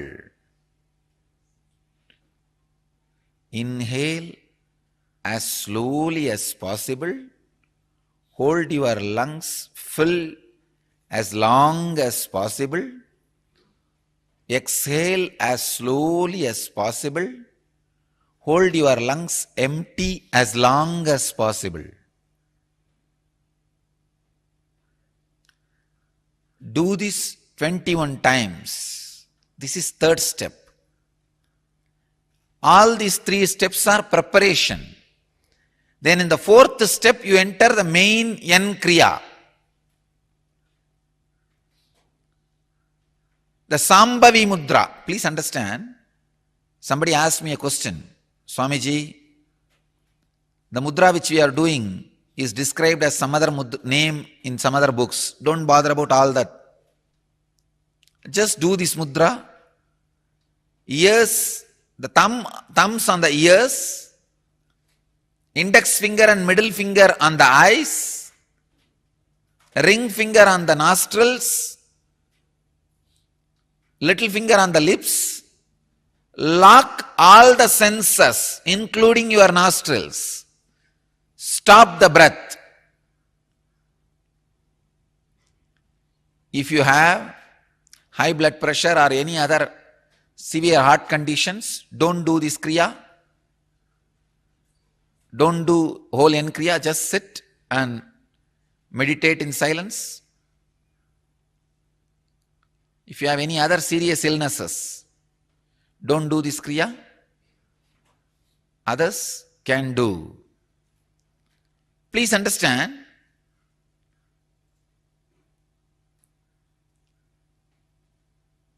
lock all the senses, turn the energy inside. You will see this is the moment that Kundalini awakens suddenly. This is the moment for sudden enlightenment. Every time when you do this N kriya, the possibility for sudden enlightenment opens its doors. The Kundalini can be awakened suddenly and intensely. Do this 21 times. Actually hold all the senses as long as you can.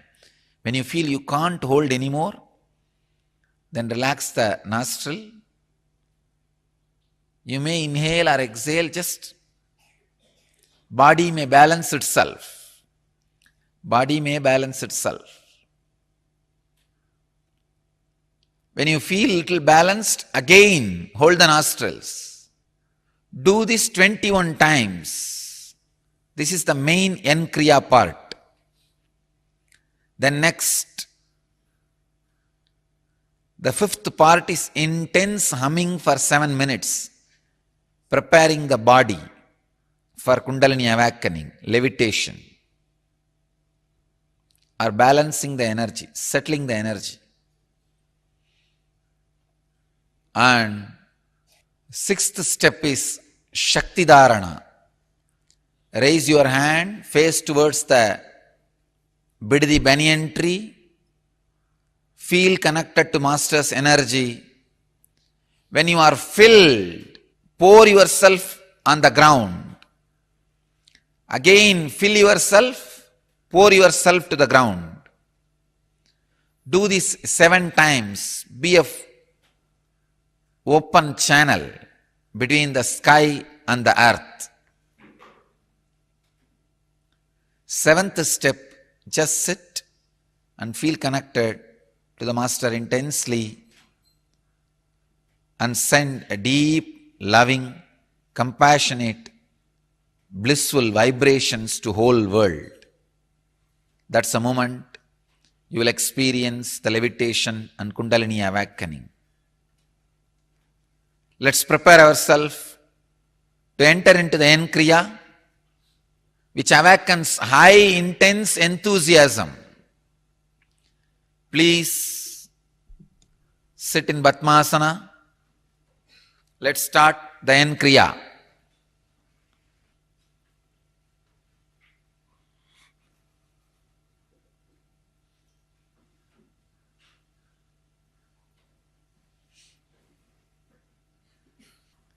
You can sit either in Padmasana or Vajrasana. Start